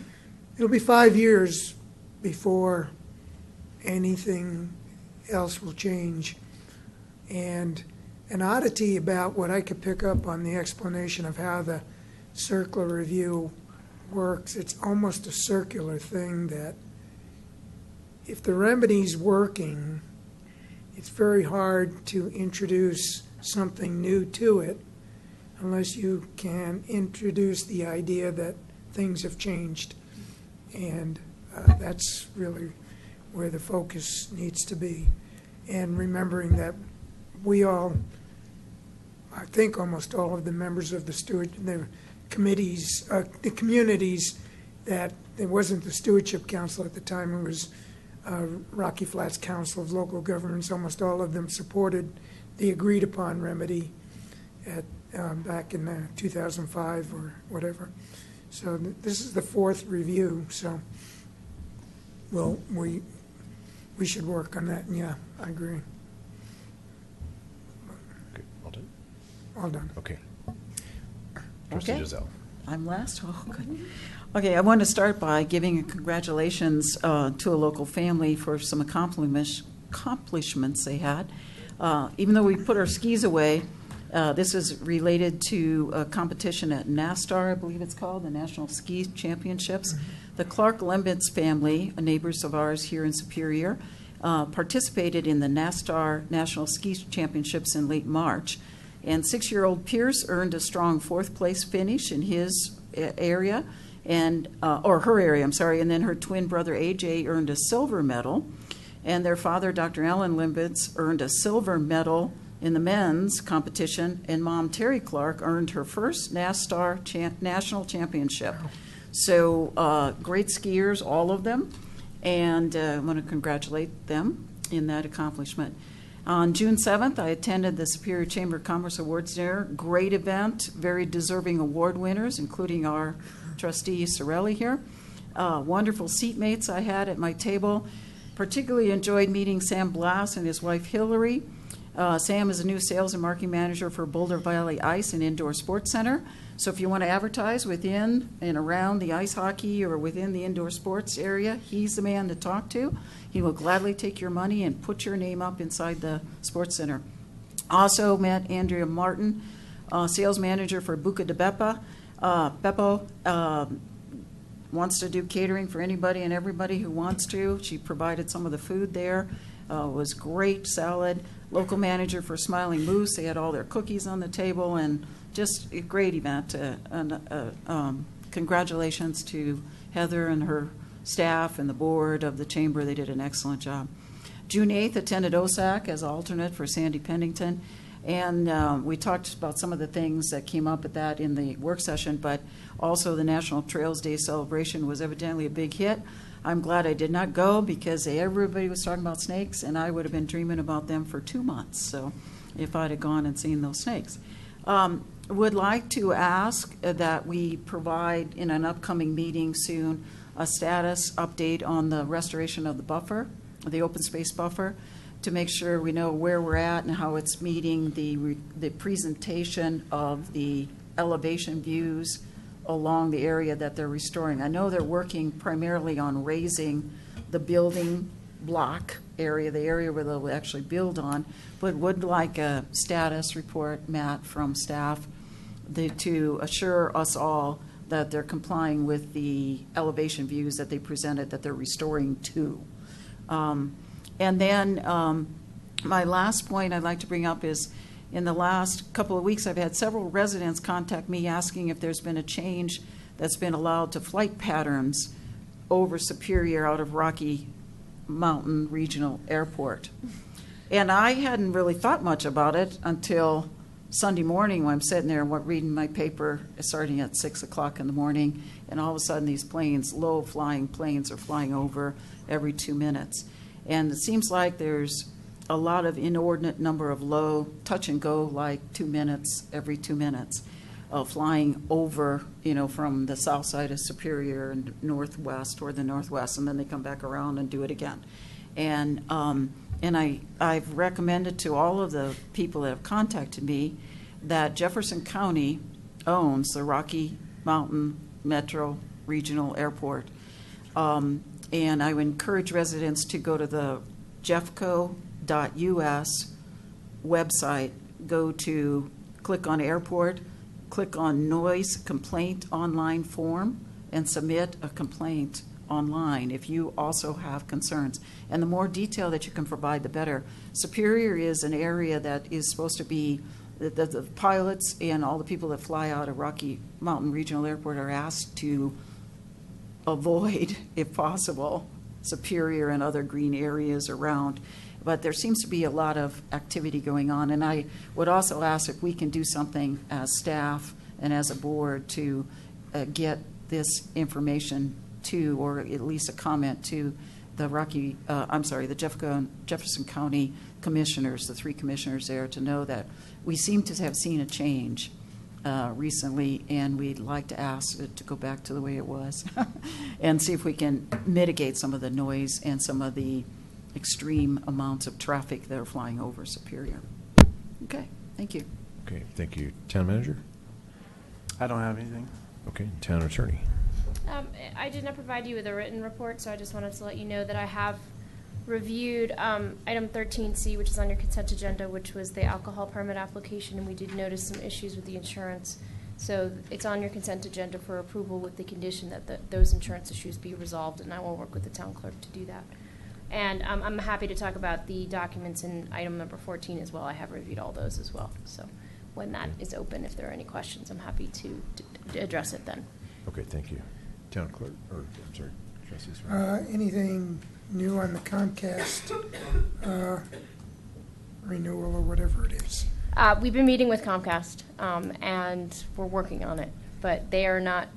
What I will say is that the franchise agreement that you have right now is far better than any franchise agreement we'll be able to get from them, so I'm never in a huge hurry, but we are working with them. And I do understand we have a report of some complaints, and we have incorporated that into our Thank you. negotiations with Comcast. We've had a lot of complaints. Yes, and I did receive that report from the town manager, and so we are, as I said, incorporating that in. As you know, some of those complaints have to do with internet, which aren't part of it, and actually the majority of them are internet. But there were some in there relating to cable as well, and we've passed them all along so that It they. wouldn't hurt if they improved internet I anyway. agree. I agree, and we did pass those along to Comcast as well, so that they know that there are complaints out there about internet. So. Okay, thank you. Trustee Pennington. Mayor, it dawns on me, and I apologize if I was brain dead when somebody else mentioned this, but many of us were at the June 1 open house on the town hall expansion, and I Yes. didn't hear anybody mention it You're tonight, right. so I thought you might want to Thank you. mention Yes. it. Thank you. Did you want to say anything about it? Yes, I did have a, thank you. Yeah, June 1st, we had an open house here to talk about the town hall expansion ideas, and we had about 30 people in attendance, and appreciate those coming out and learning more about the process. And we are, moving forward, we are committed to more engagement with residents, and appreciate people sending us emails and ideas, and we could potentially have another open house as well. We've actually, following that open house event, we've extended some of the timelines that we were originally going to consider, so appreciate everyone's input on that. I also attended the June 7th chamber dinner, and neglected to mention that in my report, and I appreciate the chamber's hard work in putting on that great event. I've been to several of them, and it's always a great event, and appreciate all of their efforts, and for recognizing Trustee Sorelli. And final point on the July 4th booth that I'm doing, and the wristband cost, all of that is at my cost personally. There's no, when you see all of the things that I will be doing there, there's no town cost to that. It's all my cost, so just clarify that. And Town Clerk, any announcements? Okay. All right, thank you for everyone's patience. We went a little bit longer on reports, questions, and issues than normal, but appreciate everyone's patience there. And now we're on to public comment. So if you'd like to make public comment, just give a wave and come on up. Ken? Good evening. Ken Lish, Open Space Advisory Committee Chair.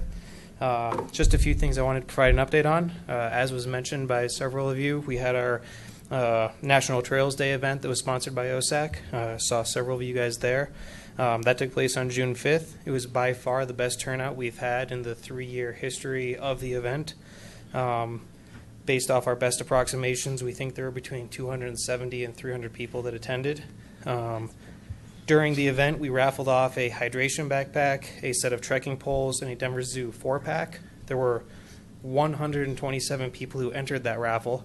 One of the things we tried to focus on this year was designing the raffle tickets to provide insight on whether it was Superior residents using that specific trailhead, and then what the users of the trail were actually doing on our trails in the open space. So just a few quick statistics for you. 76% of the respondents were in fact Superior residents. 51% of the respondents said they use the open space and trails to bike. 40% said they use them to hike. 34% said they use it to run. 20% to walk. 1% to exercise in general. 1% to climb. 1% to birdwatch. And finally, 1% to go sledding. The next topic is the public outreach in regards to the trails that are currently under design. At our National Trails Day event, we specifically sought comment from all of the attendees to see if we could garner any input. We received several positive comments about the trails that have been elected for design and potentially construction. We did not receive any negative comments. OSAC will have a presence at the town's 4th of July event, and again, we'll be seeking comment on these trails. Town staff is currently putting together a poster board size map that will specifically have those trails illuminated for everybody. That way it's clear what is going to be under design and construction. We will be trying to garner as much as possible from everybody at the event. But we do also support outreach to the homeowners that will be directly adjacent to these trails. So any and all public outreach we can do, we are definitely in support of. And then finally, OSAC made a recommendation to the town board at our last meeting on June 8th in regards to the budget for OSAC for next year. The committee voted unanimously to recommend that the budget be increased to a total of $14,500 in 2017, which includes $2,500 in committee slash staff education and $12,000 in open space coordination, which is an increase of $2,000 in total. The increase will help cover the growth of the National Trails Day event and enhance outdoor education programming. Thank you so much. Thank you. Yes, ma'am.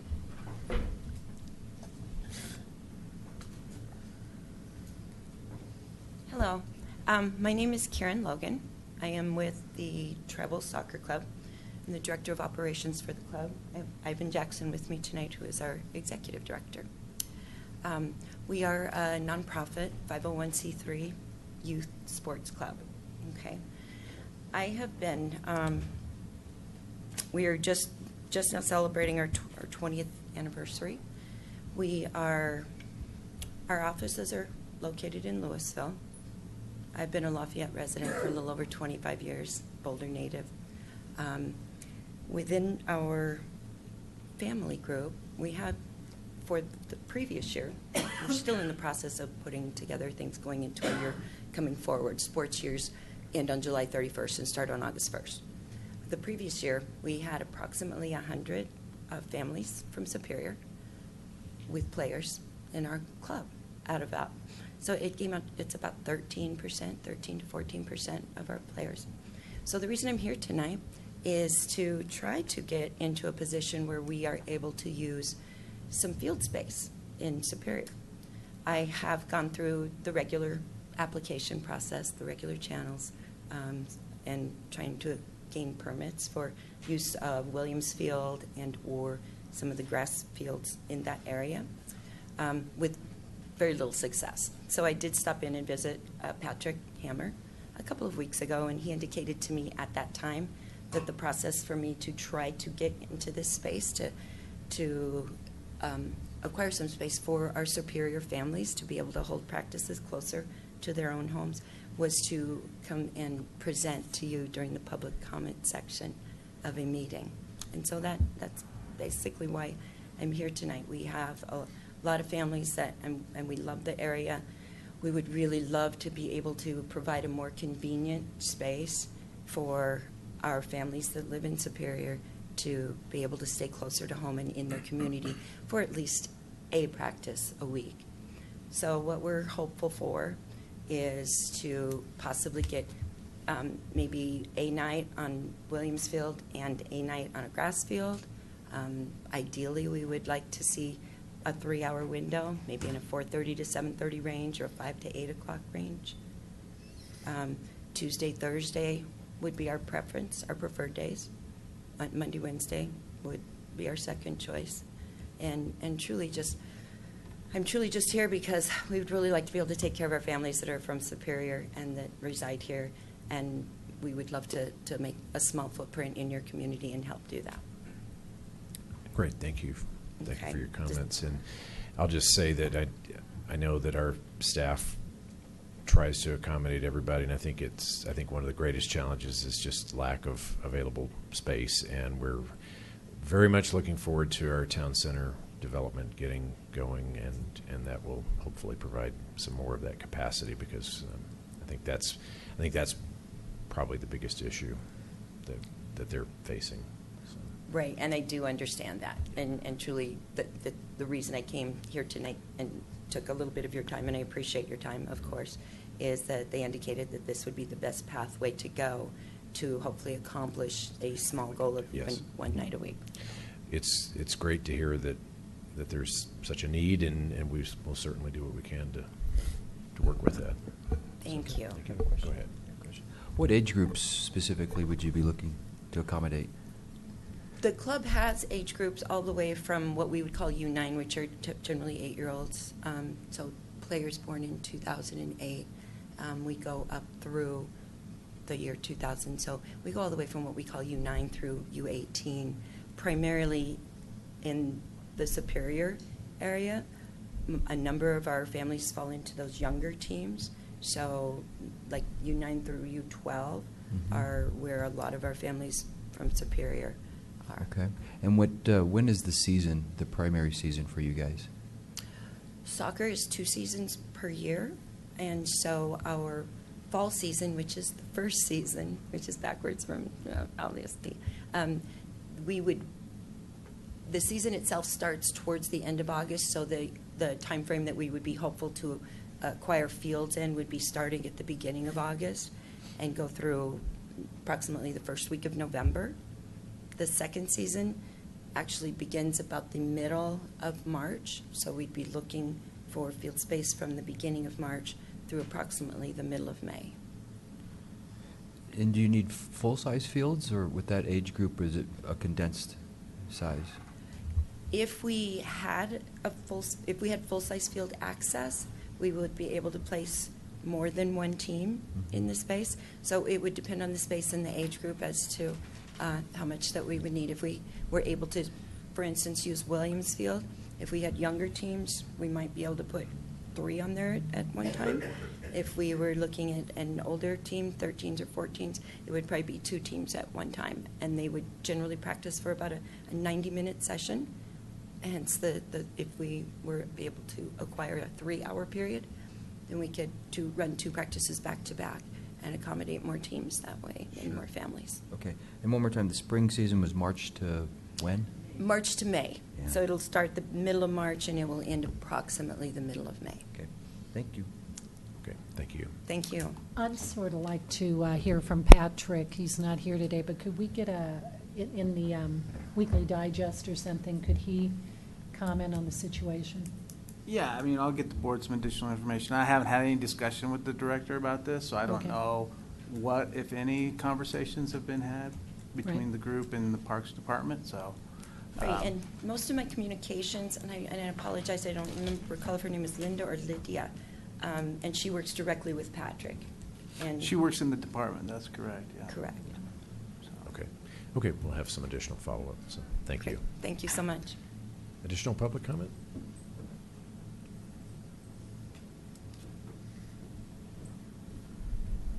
I didn't know she did that, too. She's good. I'm Sandy Hammerly. I live at 2855 Rock Creek Circle, Unit 214. I just wanted to come and make a brief comment tonight regarding the expansion of Town Hall. And my main comment is that I am extremely concerned about the lack of public engagement that we've had on the development. And even though we have delayed and now there may be a presentation on July 11th, that is still absolutely insufficient time for this community to weigh in on this topic. We will build a pavilion in a park, and we will have a public engagement process on it.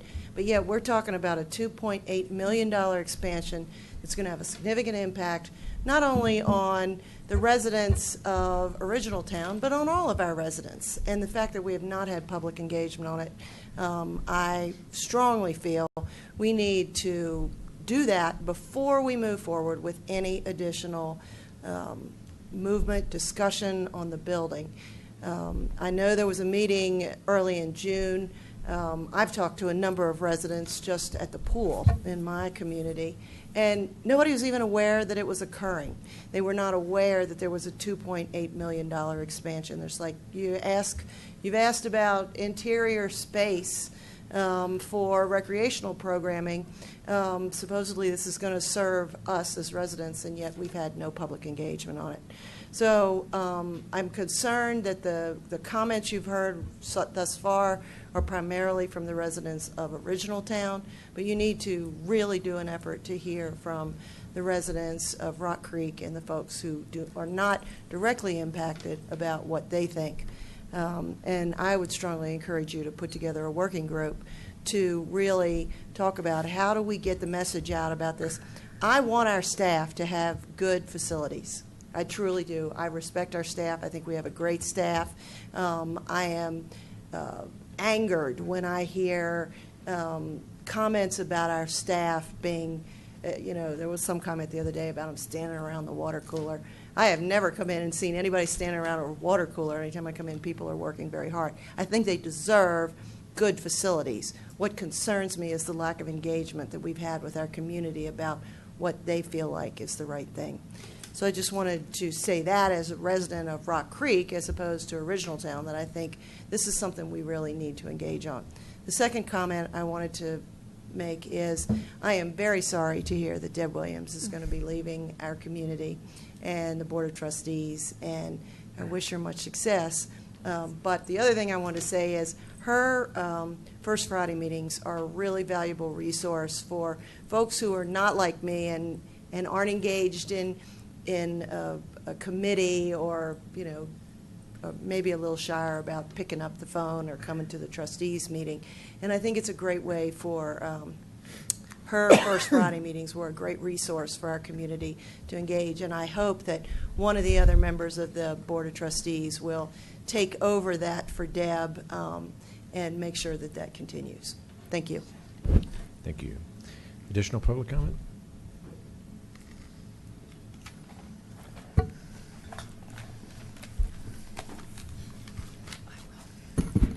Hi, I'm Bob McCool, 312 West Coal Creek Drive.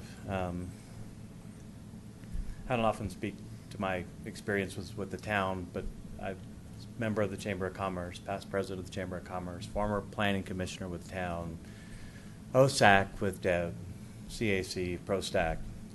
All of you know the level of involvement I've had with our town and with this community over the last 20 years. And I only bring that up to just be hopeful that you'll hear the need for additional sensitivity and thoughtfulness as you think about the original town area. And the town center is just one of repeated developments that continue to come forward in an area that we don't plan. And I've brought this up before. Every one of you sitting on the board lives in a planned community. I've been in them, was raised in one. They're amazing. Your homes are designed to be residential areas in bedroom-style communities with great access to shopping, restaurants, with low impact on your streets, places for your kids to play. And I've watched, since I've been here since 1997, I've watched, and I'm not kidding, I'm not being facetious, I'm not being over extreme to tell you that I watched 6 to 8 cars a day go down Coal Creek Drive in 1997 when we lived here. That's not an exaggeration. I was amazed by how quiet this neighborhood was. And you've seen the numbers of 2,000 cars a day that go by my house. I can even live with that. I was raised in the city. I lived in the city of Pittsburgh and the suburbs of Philadelphia. The traffic is even less of a concern as it is the lack of care driving down a residential street.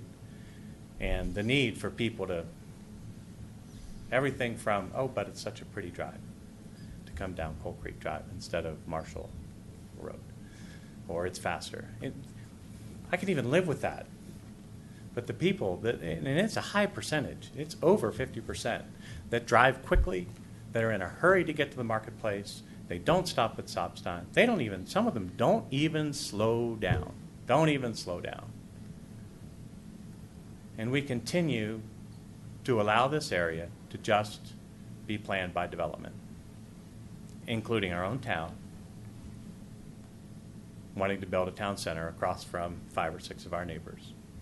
And yeah, it's 4 or 5 or 6 of our neighbors. But they have to live with this now for the next 20 years, like I've had to live with for the last 5, 10, 15 years. The trucks, your public works department, subcontracted, is at the end of Coal Creek Drive, trucks, up and down. Continued development, up and down. Continued people just flowing down Coal Creek Drive. So to ask you to slow down isn't just about don't build the town center. I agree 100% with Sandy. This town needs to have great facilities for our staff. I get it. I've worked for the city of Boulder. I completely understand the need for staff to be together. It's crazy that Alex has to come back and forth 3 or 4 times a day. I get it. I not even sure that I don't even disagree with this being the best place to build it.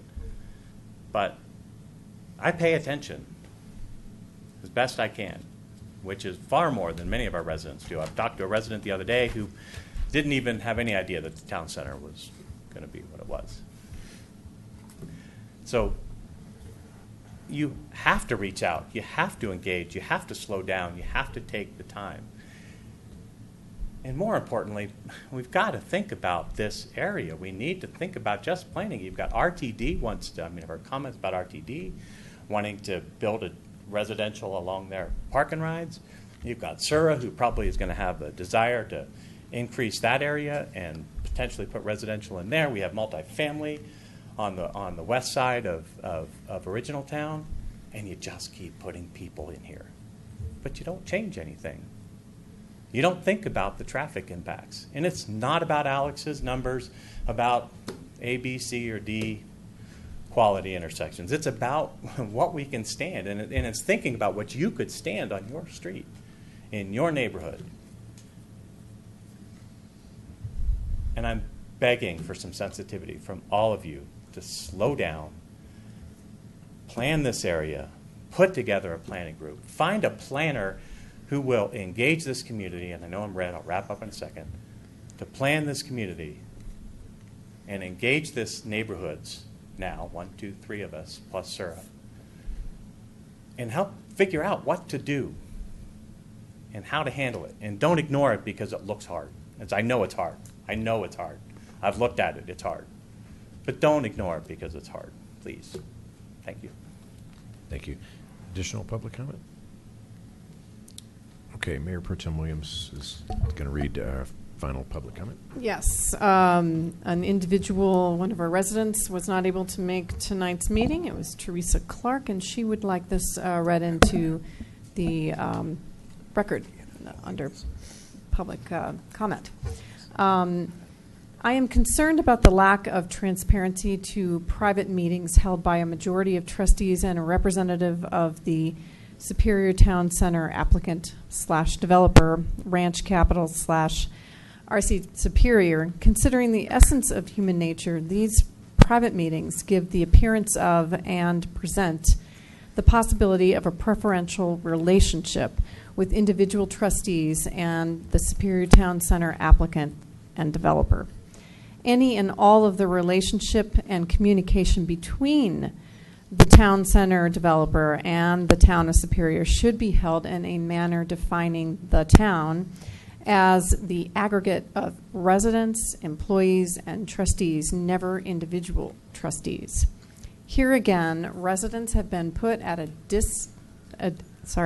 distinct disadvantage, having to infer, assume, and divine information, as in discover information, communicated between trustees and the Superior Town Center developer. Here again, we have a failed public process regarding the Superior Town Center developer. Residents should have had an opportunity to view and participate in these meetings. Since it was a majority of trustees who individually met with the town center developer representative, then with respect to residents, each trustee who met with the representative of the Superior Town Center developer should submit detailed and comprehensive minutes from their meetings, along with an affidavit swearing to the accuracy and completeness of the minutes for publication on the town's website within 72 hours. Likewise, there should be no more private meetings held between individual trustees and any representative of the town center, Ranch Capital Superior. Any communication desired by a trustee for the town center developer should be presented during a public meeting. Thank you for your commitment to a transparent process governing the town of Superior. Teresa Clark. Okay, thank you. Next is presentations, item number 12, and we'll start with the annual audit CAFR presentation. Thank you, Mayor.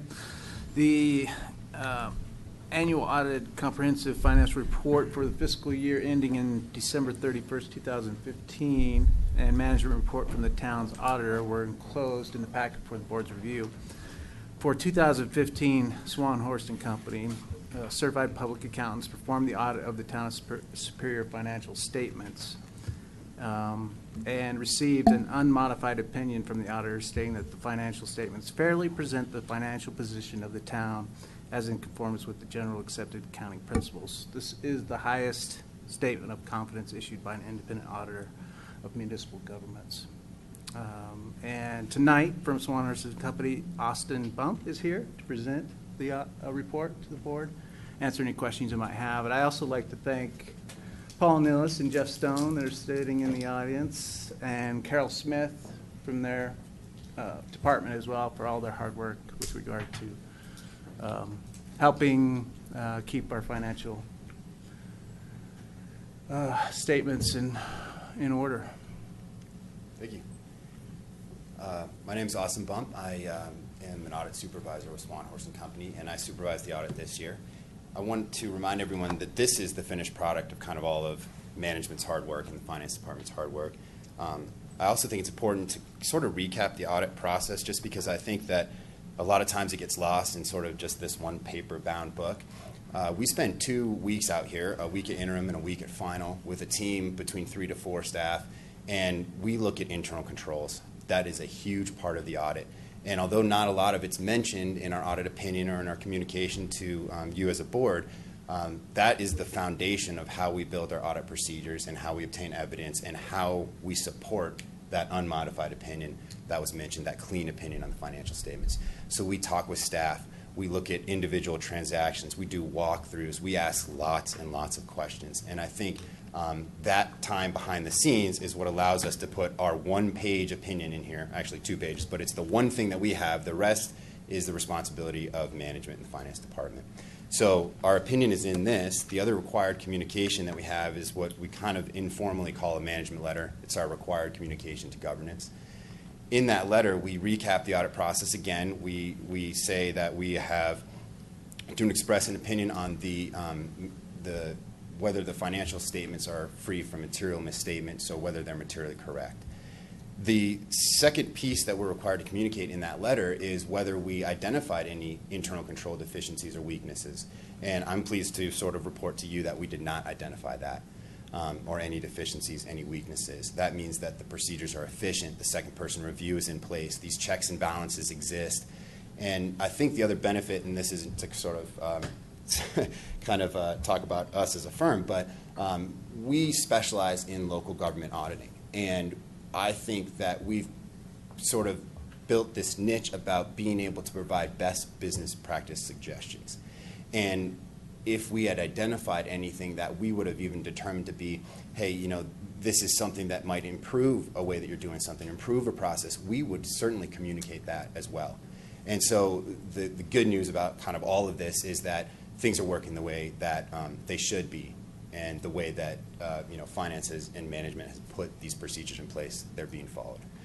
The other thing I wanted to mention in here that we're required to communicate is that we did have a couple adjustments to the financial statements. This is non-routine stuff. If you guys remember, you did 2, I'll call them refundings. You guys issued loans to refund outstanding bonds, old outstanding bonds. Those are kind of tricky, and they're just unusual. And so it's non-routine, meaning it doesn't come up every year. It's just one of those sort of funky things. And we worked with finance to get all of that reporting correct in the financial statements. And then the other thing that you guys are kind of picking up speed on is some more federal revenues. So you're getting some federal grants and you're getting some grant reimbursements. And that stuff can be tricky on the timing of when the costs are incurred versus when the reimbursement's coming in. And so we made sure that we got all that correct in the financial statements as well. Other than that, really, it's a pleasure to work with both Jeff and Paul, and certainly I express my appreciation to all of your staff, because the audit is one of those necessary evils, and it really was a smooth process, and it's nice to be able to culminate that with this presentation. I can answer any questions about audit process if anybody has any of that. I know Paul and Jeff can answer any more specific financial stuff. Okay, thank you very much. Anyone have any questions? Do we know how many years we've received this high distinction? Meaning the opinion? Mm-hmm. Yeah, you've Clean never. opinion. Yeah, you've never had a. It used to be qualified. Now it's modified. You've never had a modified opinion. Certainly from us. Do you ever have that happen in other municipalities? Yeah, it's happened. For various reasons. But accounting standards change quite frequently, and there's a lot of new things that sort of come into place. And mostly those modifications of opinions is because either the information wasn't available, so we couldn't, fully implement a standard, or we didn't get what we needed in order to say, that's clean or that's materially correct. We just didn't get the right information. Doesn't happen very often, though. Okay. Yes. I have a couple of questions, but they're not really for you. I appreciate your work, and I think it's great. I love to read an audit that doesn't have anything that says you need to do something to fix it. I love that. But these are really more questions for Paul and Jeff. And I don't expect an answer right now, but there are things that came up when I went through the audit report. And one was the general government expenses went up 1.7 million from 2014 to 2015. I couldn't find a notation there why it went from 2.8 million to 4.5 million, year over year. And so, if we can get an answer for that outside of tonight, I don't expect it right now. And the other thing is, the easy thing, I think, is the Superior Town Center Metro Districts, the TIF property taxes collected, incremental property taxes collected, were $620,552, and reimbursed to the developer, it said, which I think is actually reimbursed to Metro Districts, who then decide to go to developer, was $556,299. And I assume that property tax was collected, that incremental, because the zoning went from ag to residential commercial. That's correct. Okay. Yep. Okay. And then my last question was about, I would like maybe in our work session to understand a little bit better the 401A pension plan. I just want to understand that a little bit better. I was not aware that we didn't do a match on Social Security contribution as a town, so I'd just like to understand that, maybe have a short discussion about that in our work session our retreat. I'm sorry, retreat is what I was actually meaning. Again, I appreciate your efforts, and I tried to read through it as best I could. I didn't hit every one of the 112 pages, but I think I got through most of them. Thank you. Great, thank you very much. All right, next is the item number 12B, Superior Chamber of Commerce update. Welcome, Heather Craycraft. Thank you. Heather Craycraft with the Superior Chamber of Commerce. And as many of you have pointed out, had the true privilege just almost 2 weeks ago of awarding 6 of our community awards. So I wanted to give a chance to share those with you. As you noted, one of them is sitting in the room. But I wanted to say thank you to Joe. That was a fabulous, exciting presentation. I think he was duly surprised to receive the Superior Achiever Award presented by Studio Z Dental for his dedication to the community over an extended period of time. So thank you, Joe. Our Service Group of the Year was presented by Chick-fil-A at Flatiron and the Rotary Club of Boulder Valley, which many of us know now as our partners at Chili Fest that put together the Beer Fest.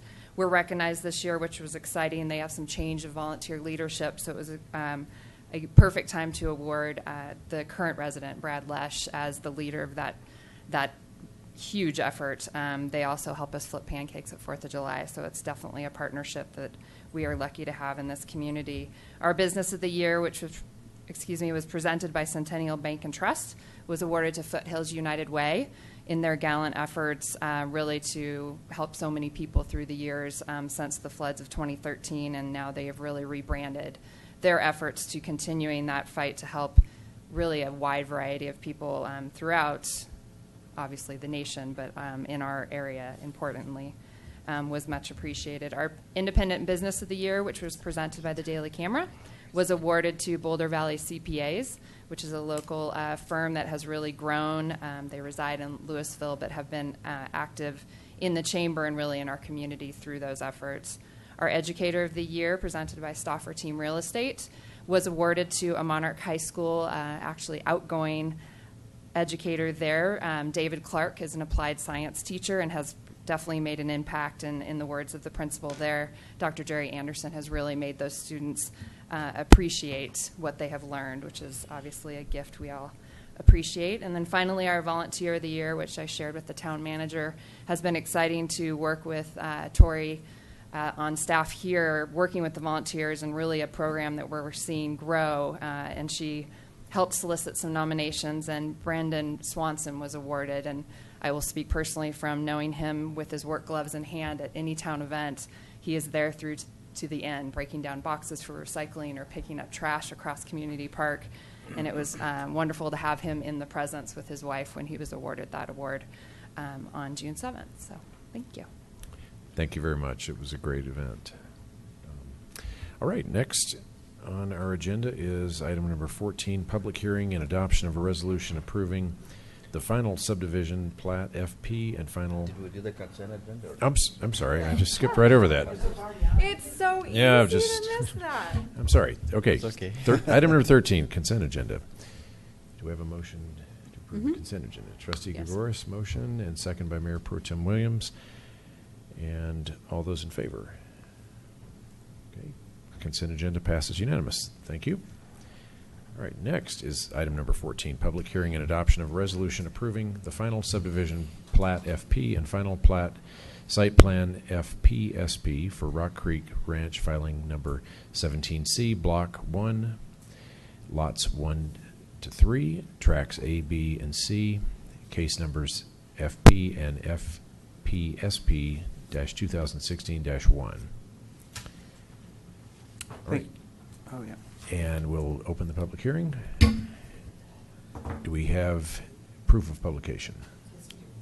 Proof of publication is verified. Okay. Thank you, Mayor.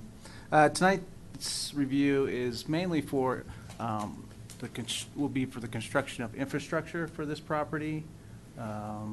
You'll see at some point in the future final plat site plans, which is the Rock Creek Ranch PUD terminology for a final development plan. I don't know, it's something that was done way back when on different terminology, but it means the same thing.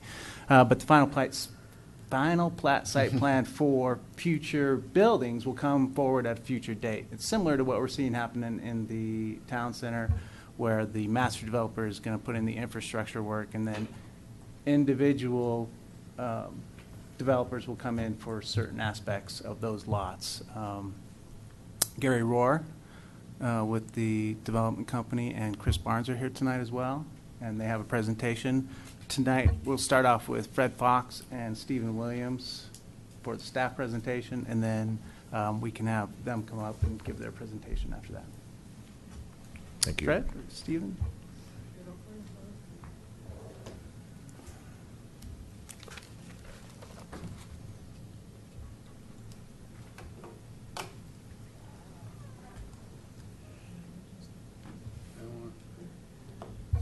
Thanks. I'm Fred Fox. I'm the consulting town planner.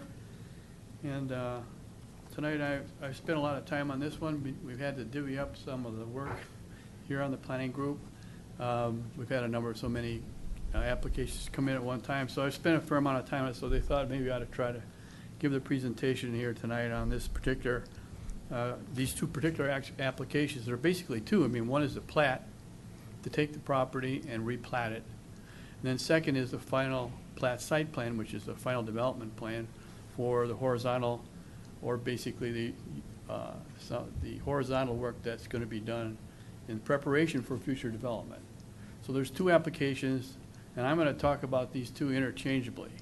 But in the end, you're going to have to vote on each of them separately, as I understand it, since one is a plat and one is a final plat site plan. It's all in one resolution. Okay. So the first slide shows the site. And just to locate ourselves there, I think everyone knows where this is, but Colton Road, West Flatiron Crossing, which is actually in Broomfield, Autry Reservoir, and then what it's called now, Bell Horizons, which used to be Horizons, or it's Bell Flatirons, which used to be Horizons, which was built by Simpsons Housing, which basically is on two sides here. The development has access from basically Colton Road and primarily West Flatiron Crossing.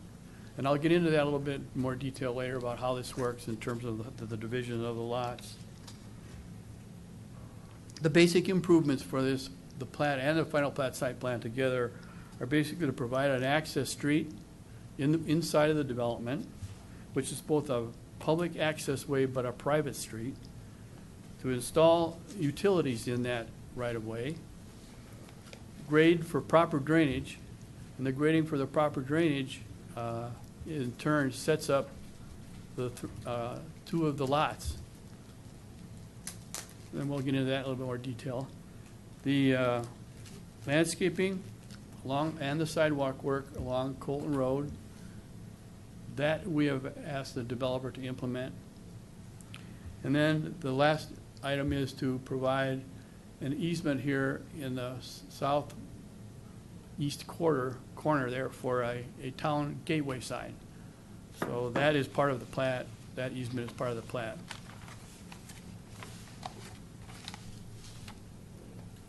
Try the next slide. This is the old plat, filing 17B. Basically, it was one block, but it was two lots. This very large lot here, and then this one was the director's parcel back when the Metro District was involved, and you had to have a Metro District parcel that was in their name. So that's where the second lot came from. But basically, it has an irrigation easement through here, and they use this from time to time to fill the reservoir. That easement's going to stay. Another access, big access easement through here, which will be vacated by the new plat.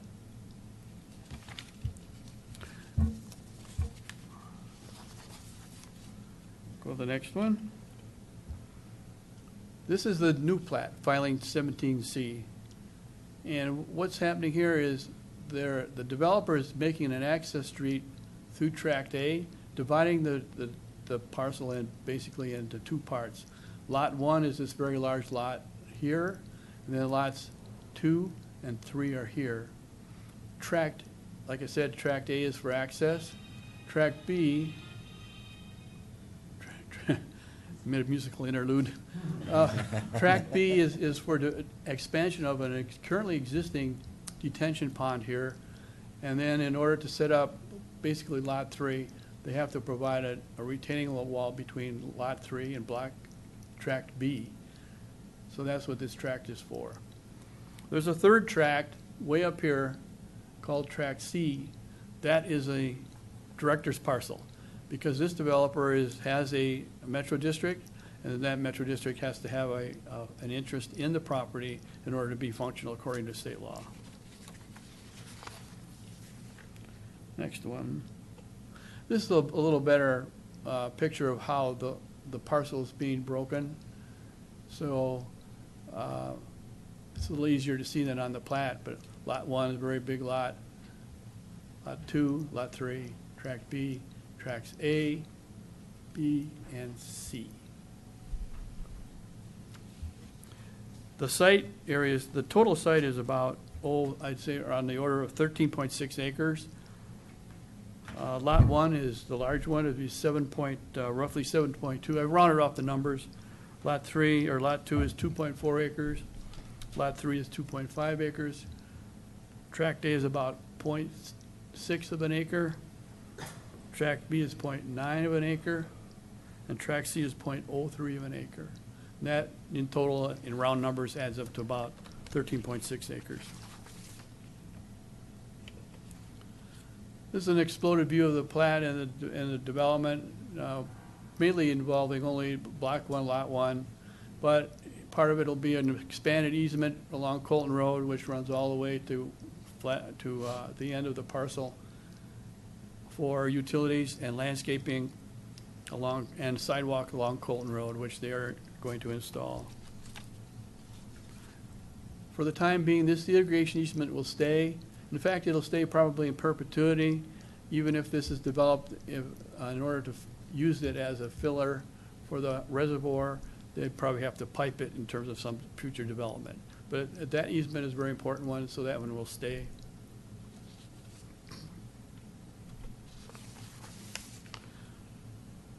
This is the second, what I call half of this boot-shaped parcel. And Lot 1 continues on this way up to this intersection up here. Here's tracks A, Lot 1, or Lot 2, Lot 3, and track B. This tract A is the public access. And it basically has a 26-foot flow line to flow line road in it, or street, and that will be paved. There's 9 feet, as part of the tract, there's 9 feet of what you would call tree lawn and amenity space, which would be for lighting, and we require the developer to install at least lighting along this street. But there's 9 feet on each side for street amenities, which is landscaping and sidewalk. Each of these developers that will come in the future to build on these particular lots will be defining their sidewalk and street amenities along here as part of their particular development.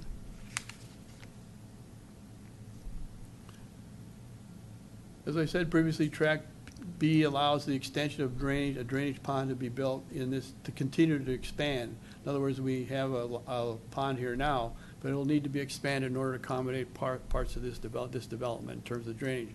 Because all of the drainage ultimately ends up either discharging into the pond either at this point or at this point up here. Because that's generally the slope of the property would directs everything in this direction.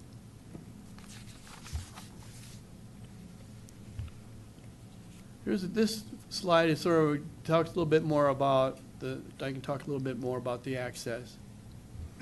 This is the main access way off of Colton Road. It is what you call a 3/4 access. We've got a right in, a right out, and then already this median is broken here along Colton Road for a left in going in this direction, which I would call east at this point.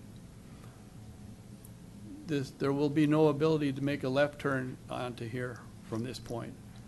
They have a secondary access, which will be right in and right out only. And that'll accommodate additional access from Colton Road into both lots 3 and lot 2. And we've had discussions with Broomfield. They had a little bit of concern about the distance here, but basically from the traffic analysis, they're okay with that also. And at this point, I want to mention that this property there's been a fair amount of interaction between us, the staff of this town, and the developer with Broomfield on a number of issues. One being this access, the other being the development of the expansion of this pond, and also the intersection up here, which is a full access here. This is signalized, and the developer will be required to do various changes to the signalization and so on under the direction of the directions from the city and county of Broomfield for this intersection. We also have an access that goes north-south that they will be building, and underneath it will be a water line, but it gets all the way up to Connor Way. And it'll be an access that right now is an emergency access, emergency vehicle access. And this right now is basically Connor Way is a private road, and then this would be a private road. And it's really up to Bell Flatirons to decide whether they want to open this up for full access or not. We here at the staff and the town feel it's to be just fine, and Broomfield has no problem with this, being an access, open access either, which would of course impact this intersection. So that's a future thing that needs to be resolved between us City of Broomfield and basically the developer, and Bill Flatirons. Let's see here, next one. This is the access and signage configuration. Obviously, this is required in a final plat site plan with all, so that the proper directional signs are placed by the developer, either on its own property or in the median, which is in, and one thing we have to understand is that half of this Colton Road is in Superior, and the other half is in Broomfield, according to plat. So we have to work with Broomfield on a number of these issues.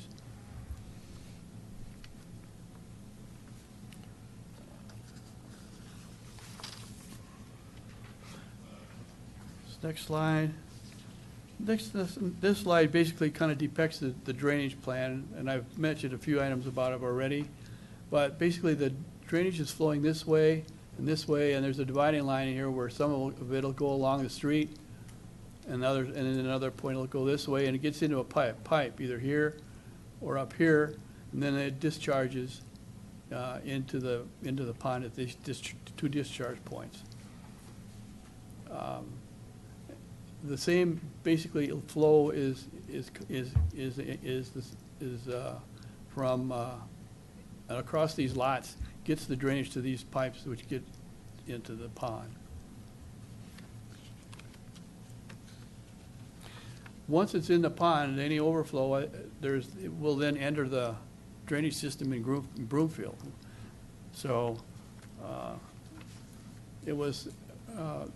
this tract basically is sized to accommodate the extra pond size that is needed to hold the drainage from this project.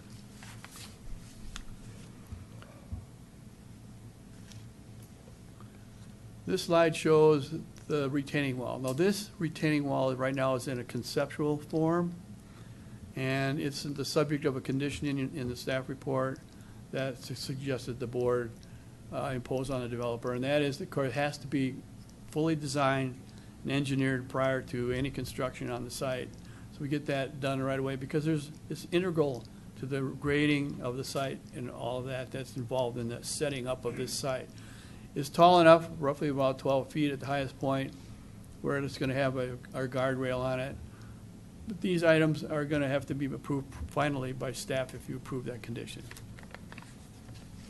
Right now, the developer is proposing that the wall material will be very similar to what we see in Bell Horizons right now, and that's one thing we'll also be looking at as staff is the material and its color and all of that is part of the development of the pond and the design of the pond.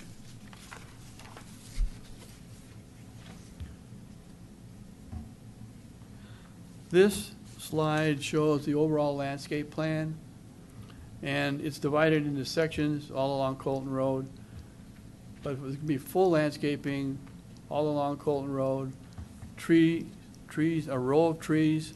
There's a variety of species in the trees that have been selected here. And then as we get into the next slide, which are expanded versions of the other one, there'll be not only trees, but grasses, there'll be shrubs, there'll be some flagstone parts that are interspersed along here to provide, a really nice variety to this design.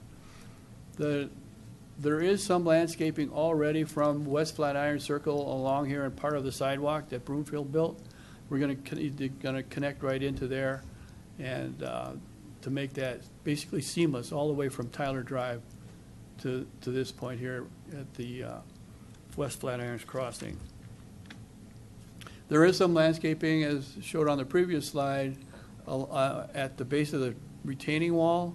It's a way of screening the wall to some degree, and those trees that are proposed to be planted there are the type that are able to grow in wet conditions, which we assume will be there quite a bit of the time. This is the lighting plan, the final slide. It's a low-level lighting plan for the time being right now.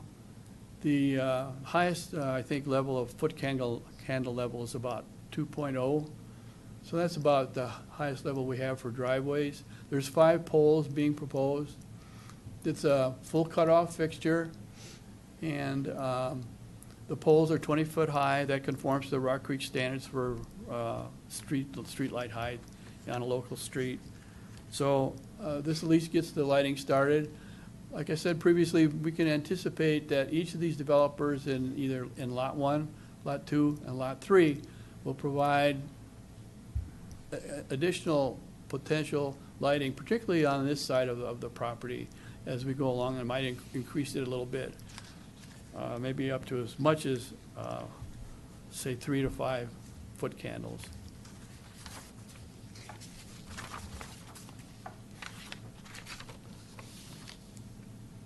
I think I've at least mentioned most of the important attributes of this. If there's any questions, the staff is here to respond. So is the developer. I think this proposal is fairly straightforward and meets the requirements of a project of this nature. I think the staff, or the developer, sorry, is here to make a presentation, if I'm not wrong about that. So they are available to answer questions. So that's, thanks a lot. That's about all I have for the time being. Okay, Trustee Cirillo. Fred, I think there's a question. Sorry. Yes. It's anticipated that there'll be a request for a zoning change on Lot 1 in the future. I think it said when they're first commercial. Yes. So, And what is anticipated there, and what would be the uses of the proposed change in zoning? Well, to be quite honest with you, we're focusing, as you understand, on this plat. And the developer, I think, has probably given a better description of what they propose for uses there.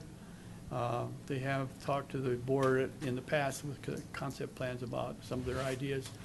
So Chris Barnes and Gary Rohr are here to do that, if that's okay. And that's my understanding, which I'm sure they'll clarify, is the FDP for the hotel is expected to come forward soon.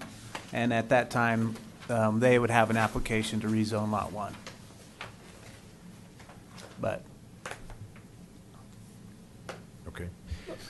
The only thing I wanted to clarify, this is Stephen Williams, associate planner, is that there's no condition related to the retaining wall. It's a construction drawing aspect that we'll review and approve once they get construction drawings in. But before we were to issue a building permit or anything else out there, we're going to get those construction drawings. So the statement's accurate in terms of timing, but not accurate in terms of your staff report. It doesn't have a condition to that effect. So. Okay, thanks. Why don't we get the developer presentation, then we'll go back and circle back, because I want to do the developer presentation, then public comment, and then we'll circle back for questions. Okay. Am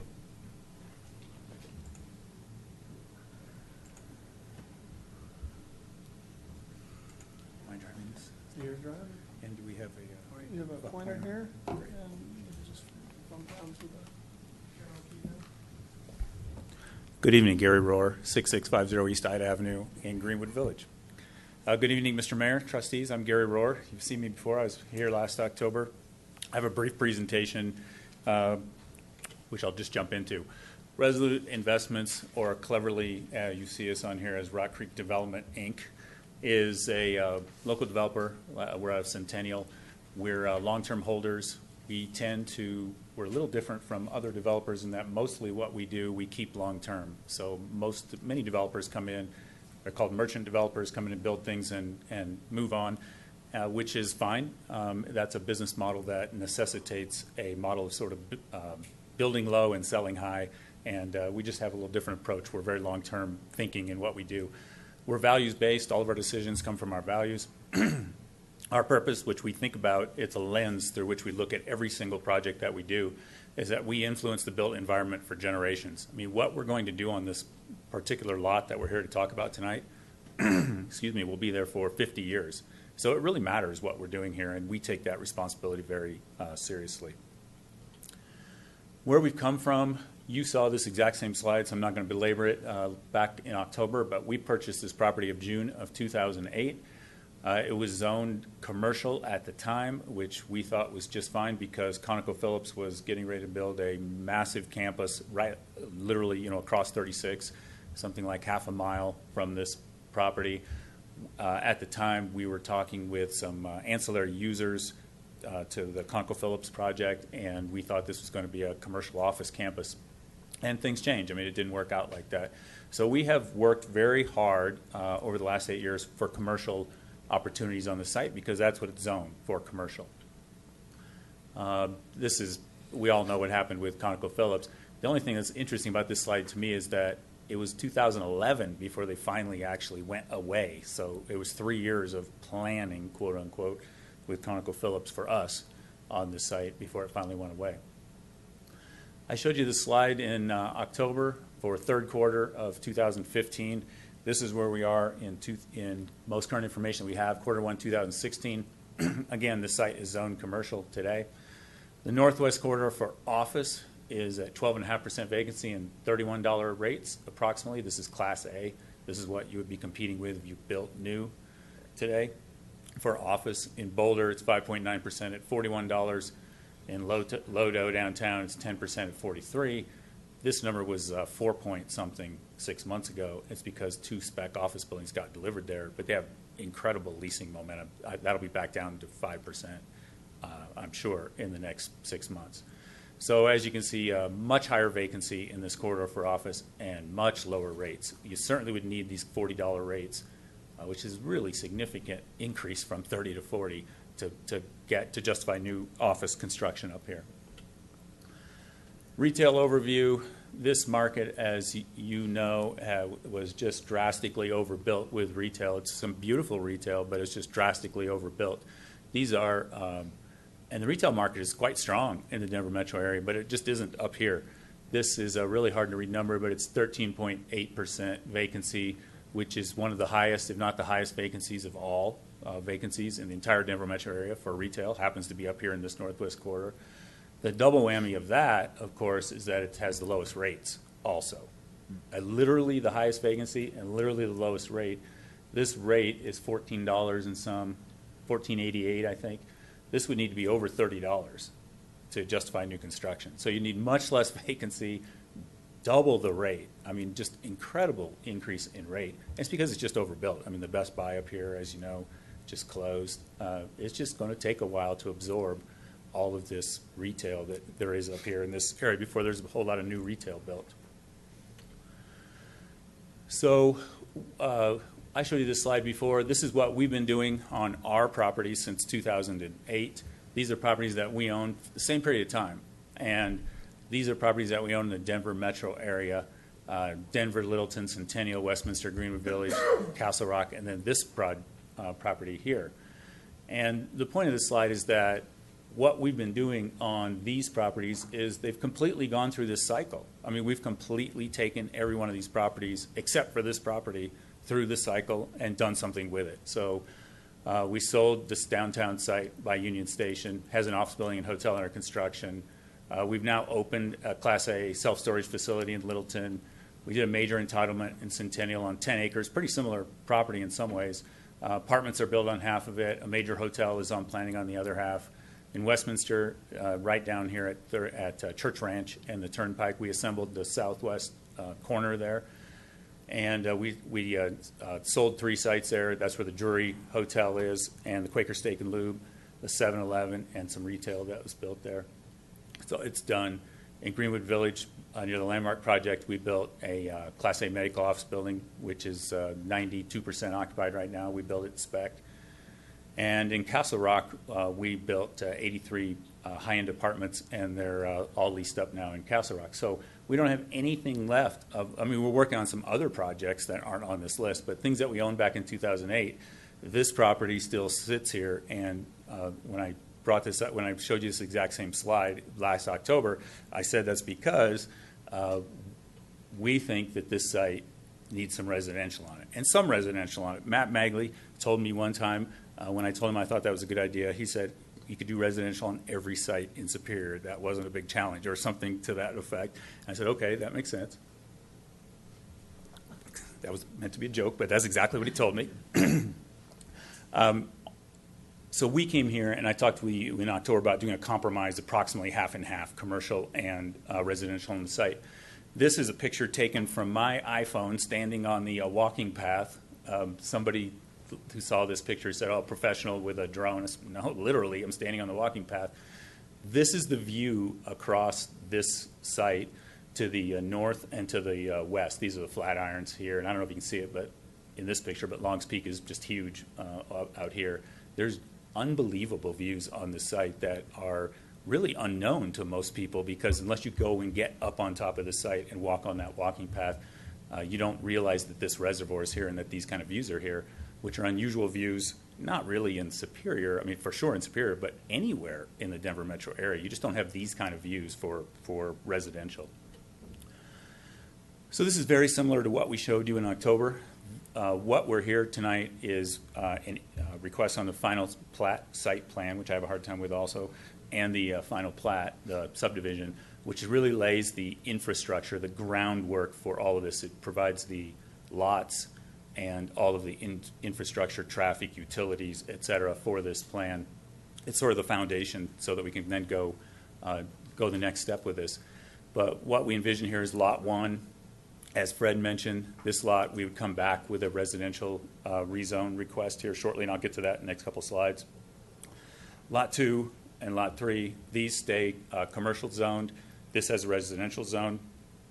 What we've had all kinds of interest in on these lots, and what we for sure will get done in this cycle, will be high-end for sale townhome type product. You could do patio homes on this site. Trustee Williams, by the way, for sure. There's no question that would work. Probably with the densities, you probably could do more densities on this site because it's such a desirable site, and do townhomes here. So what we're envisioning here is townhomes, particularly these townhomes, would have floor-to-ceiling windows, which if you want these kind of views, you want them on the north and on the west. And that's exactly what you have out of all these across this water, because you don't have the sun shining in those areas. So you've got this sort of unadulterated views out across here all day long. It's just phenomenal residential site. And then these are certainly, it's all part of the same project, but these might be 3-story, whereas these might be 2, these might be 3 stories with an elevator that is provided for the space for baby boomers, et cetera. That's the way these are being done now many times.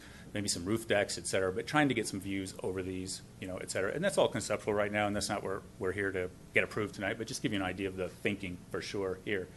So this lot being residential, lot 2 and 3, like I said, stay commercial.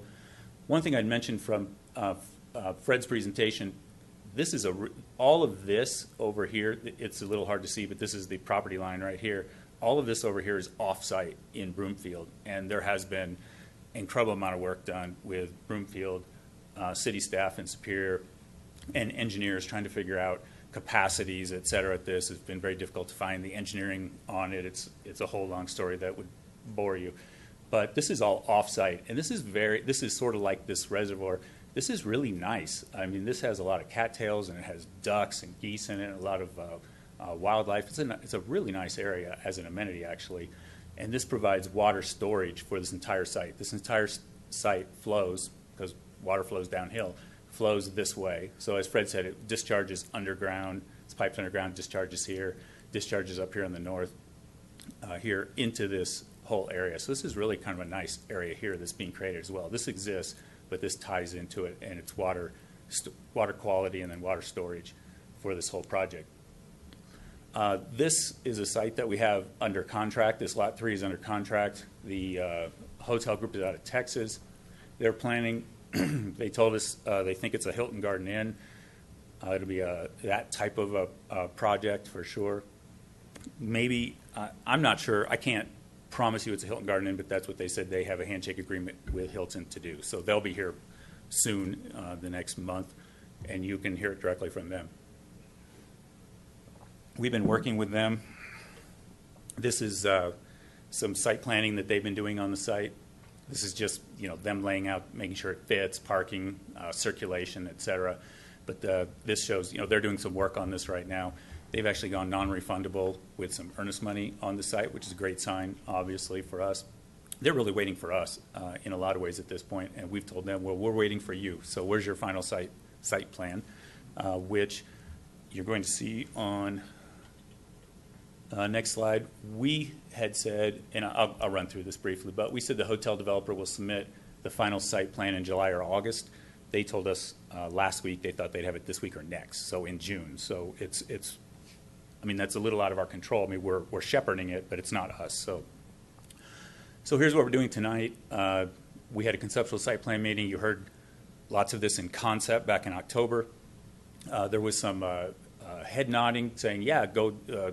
What I took away from that meeting was go work on this, go spend the money on this, go work on this.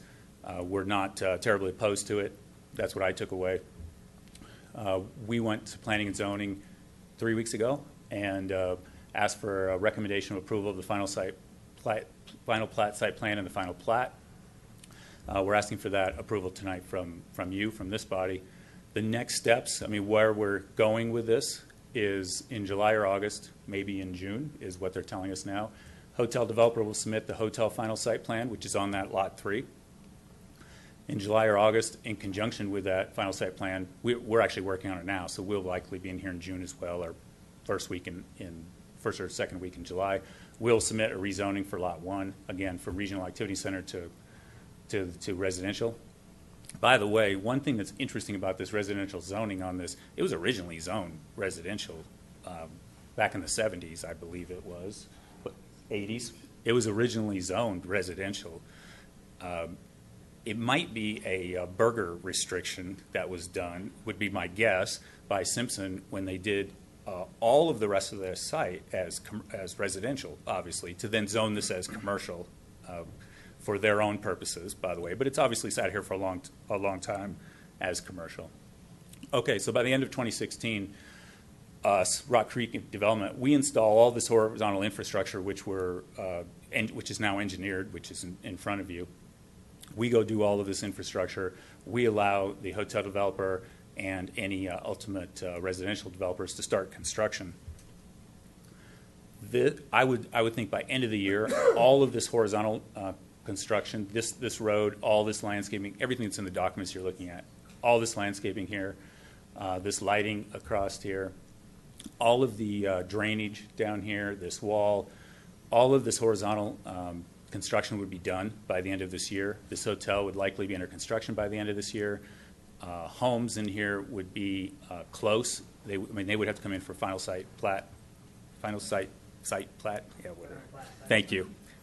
And platting, because they would want to plat all these lots as well. So you would be seeing that between now and the end of the year. And in 2017, you'd see homes being built out here. On this lot, we would continue to market this, of course, for some kind of commercial use. We are talking to another hotel on this site, and we are talking to a build-to-suit office on this, but neither one of them are anywhere close to being finalized like this is, and like we know this can get done.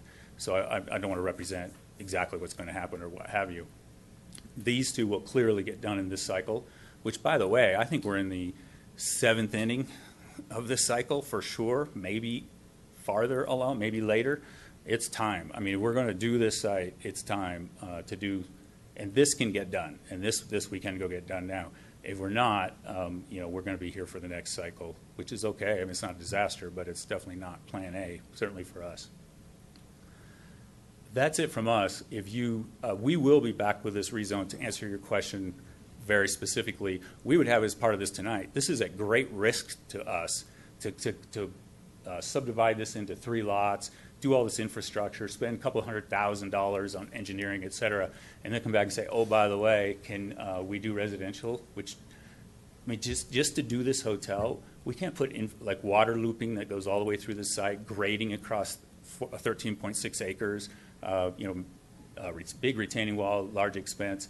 This is you can't go do infrastructure on 14 acres to sell 2.4 acres. The math is just crazy. I could bore you with it, but it doesn't work for sure. The town has asked us and staff has said, work with us this way and bring this hotel, show us this hotel. It's not bait and switch. I mean, work with us and make it happen, and we'll work with you. And so that's why we're doing it in this order that we're doing it. But you'll see us pretty quickly, if you approve this tonight, with that residential rezone request. That's it for me. Okay, thank you.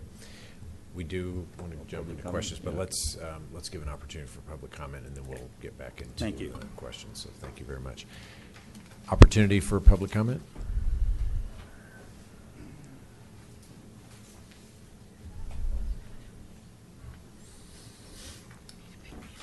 Brian Hill, Kyoto Lane. Hey, I was just curious if there was any impact to the water quality of that reservoir that's adjacent to the residential areas.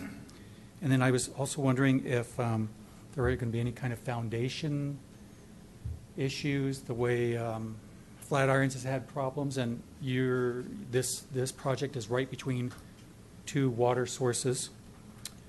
I was wondering about what I didn't see on that on those illustrations any amenities for the residents, pools and such, and what was going to be the impact of having whatever number of people might inhabit that development.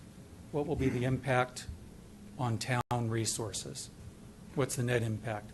I know we're supposed to get some money, but we're also going to spend some money, street maintenance, pools, parks, whatever. Let's see, with all the construction that's sort of slated for 2017 between this project and town center and whatever else is cooking, I'm just curious I'm just wondering if the town can effectively manage all of that construction. And finally, when the developer says we're near the end of the cycle, I'm not sure exactly what that means, but if it suggests the end of a market cycle, what implications does that have for the other projects that are just beginning? Thank you. Thank you. Additional public comment? Any additional public comment? Okay. We'll jump back into board questions. Yeah, I had just a quick question as far as Tract B is concerned. You're working with the city of Broomfield. Are you? What's your relationship like so far?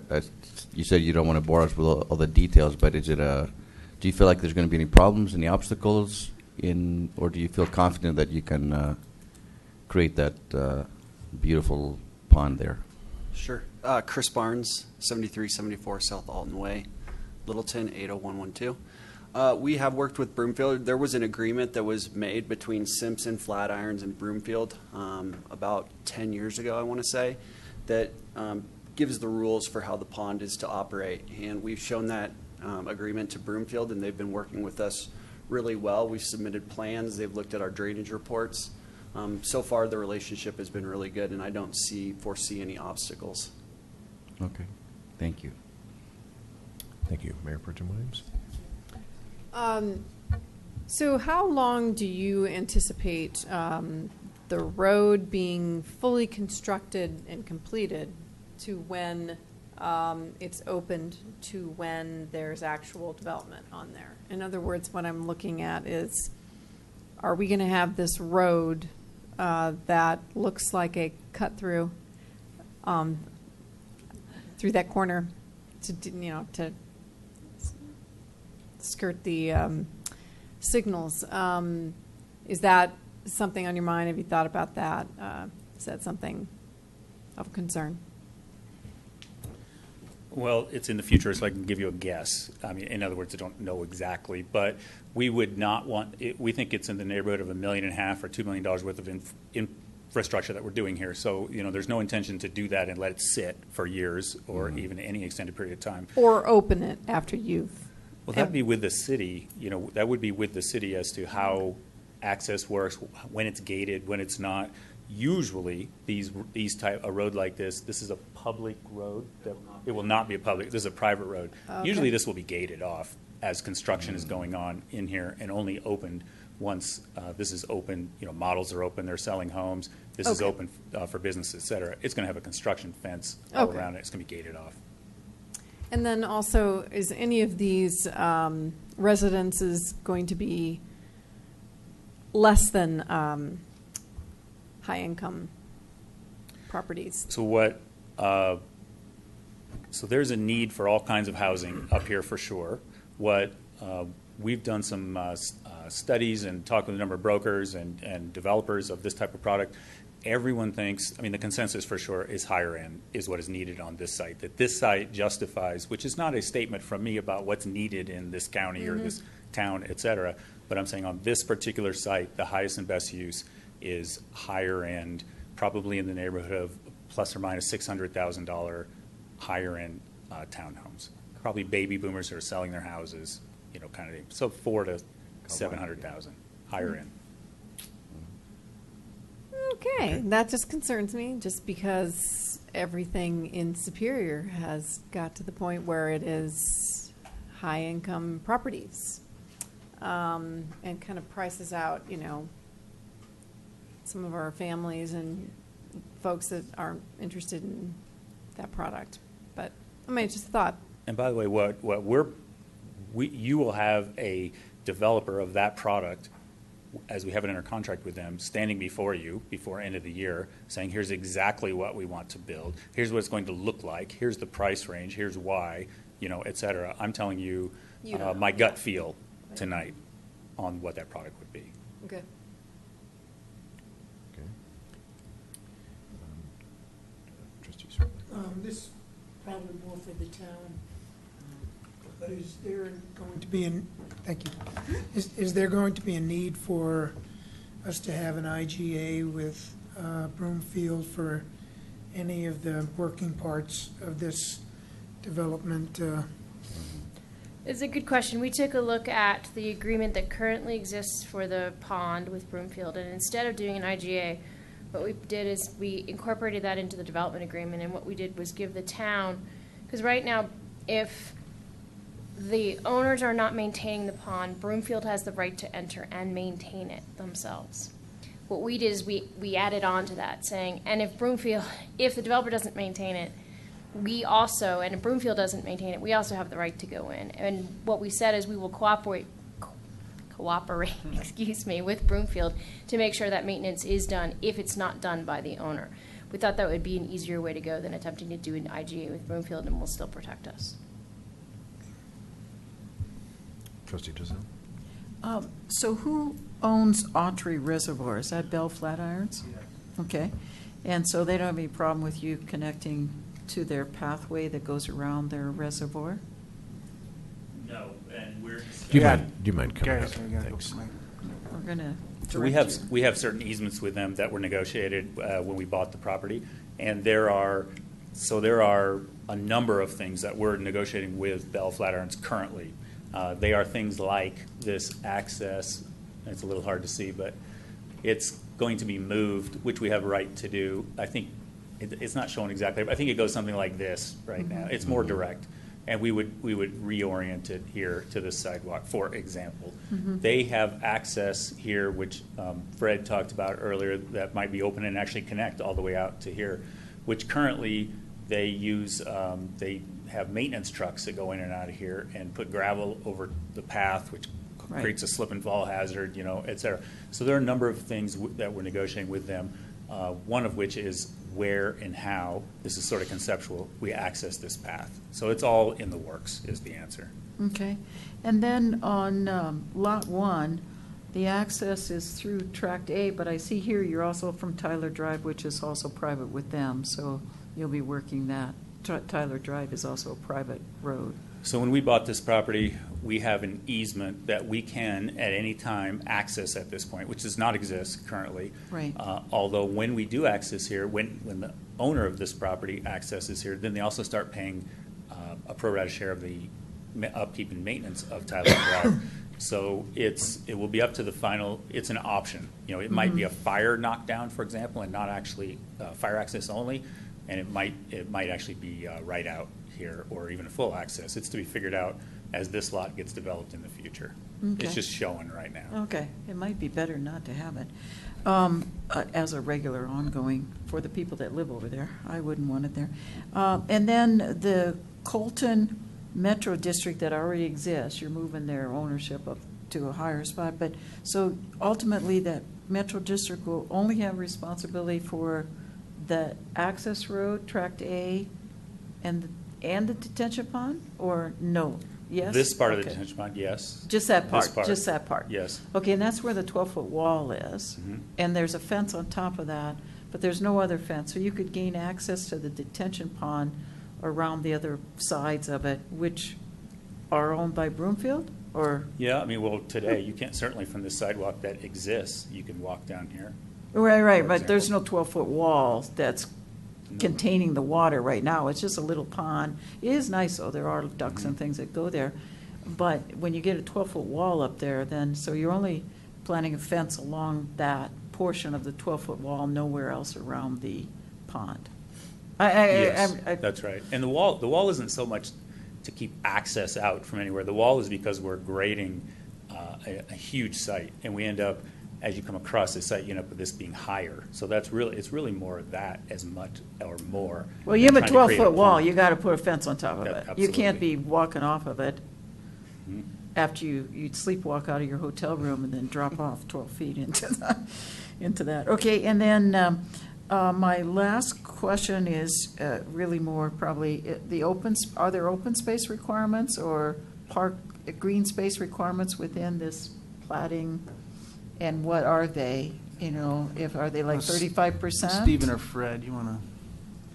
So until the development comes in, we don't apply any open space No, I know that, requirements. but ultimately I'm saying, And when it's gonna this be- happens here, what's the requirement for open space? It's not something I've reviewed yet, so I don't know a percentage offhand. It's, But it depends. as you know, it's different for the Rock Creek Ranch PUD than what's in the town code. So Yeah. when the hotel comes forward and the other commercial lot and the residential, they'll all have to meet those requirements. Well, I just want us to make Yeah. sure that we remind the developers that there are open space, green space requirements within that. Not that I expect you won't be able to meet them, but I'm just saying that always comes up.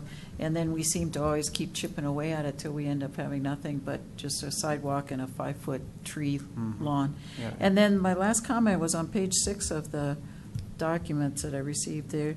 It says on the top of going out onto Flatiron Crossing Drive, there was a note there that says right turn only markings, but it showed a left turn onto.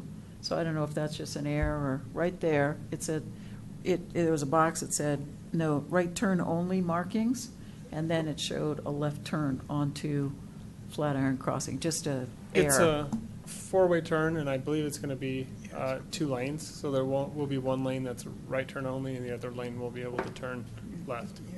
But if it's in the wrong lane, we'll check it out before we get the final No, there's a plat. note that says right turn only there, nothing Okay. about a left turn. And so then, I'm just saying that. I'll take another it's look at it. just Okay. No big deal, it's just that the arrows are wrong based on the note. Thank you.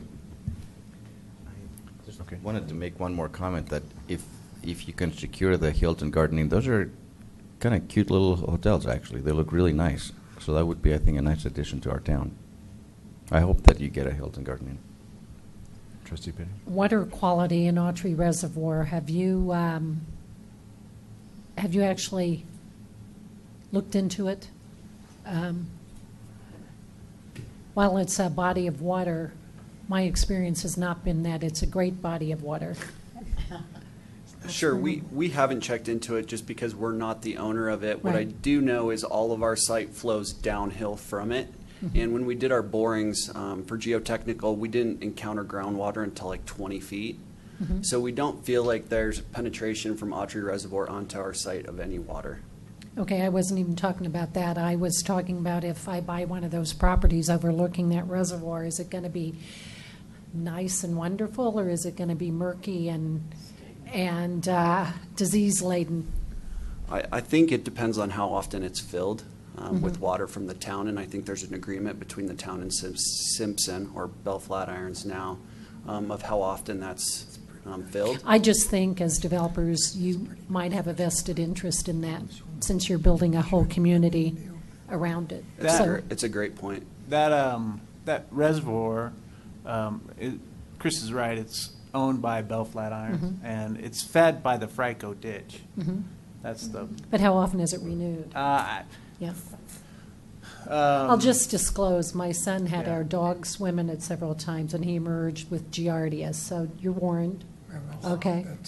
Don't go swimming yourself. Yeah, well, just, you want a nice body of water there. So as you're working out agreements with Bell Flatiron, Flatiron's, whatever it's called, you might just ask a few questions about the water. There was also a question raised about impacts on the town, and maybe the town staff could address impacts on services and so on. Yeah, so we'll do those analysis when we get a request. If we have a good idea of how many residential units at the time of the rezoning request, we can do that analysis. School impact and impact on other services. I'll also say that all these properties, the hotel and any future residential, will generate significant system development fees for our utility district, which will help pay down debt and reduce sales tax revenue that flows to that district. And then as far as impact on the pools and other amenities, this property pays into the District 2, because it's north of Colton, system development fees, which were helped to pay for those amenities. That's what those fees were meant to do. So, but we'll do that financial analysis when those come forward. But I would hope, as one of the public commenters said, that as this comes forth, that they have self-contained amenities within the project. Or either that or fee in lieu is what we've But I we've mean, done. we're. Yeah. Our swimming pools are sort of at capacity, et cetera, that kind of thing. But regarding school impacts, has BVSD been aware of any of this project at all in the past? They're one of the referral agencies with any development application, so they'll be referred when this comes forward. So their projections have not included this up to now? No, it wouldn't, not on this property. Okay. But they'll incorporate those into their projections once they get the referral. I think if we close public comment, I'm ready to make the resolution. Sure. Okay, go ahead. Anything further before we close the public hearing? Okay, public hearing's closed. Any further discussion or anything on? Okay. I make a resolution. Town of Superior Resolution Number R-37, Series 2016. A resolution of the Board of Trustees of the Town of Superior approving the final minor subdivision plat and final plat site plan for Rock Creek Ranch filing number 17C, Block 1, Lots 1 through 3, Tracks A, B, and C, approving vested rights therefore, and approving a development agreement related thereto. Motion by Trustee Dozell and a second by Trustee Hansen. All those in favor? Passes unanimous. Thank you very much. All right. We are through item 14 and on to item 15, which is an executive session to consider the purchase, acquisition, lease, transfer, or sale of real, personal, or other property pursuant to CRS 24-6-4014A. And we have a motion to go into motion to go into executive session. So moved. Okay. Motion by Mayor Pro Tem Williams, second by Trustee Hansen. All those in favor? All those in favor? Do we need a roll call vote, you said? No. Roll call? We could do all in favor, we just have to make sure. Yeah. Okay. All those in favor? That's fine. All in favor. Passes unanimous to go into executive session. And Martin just went to go check to make sure the video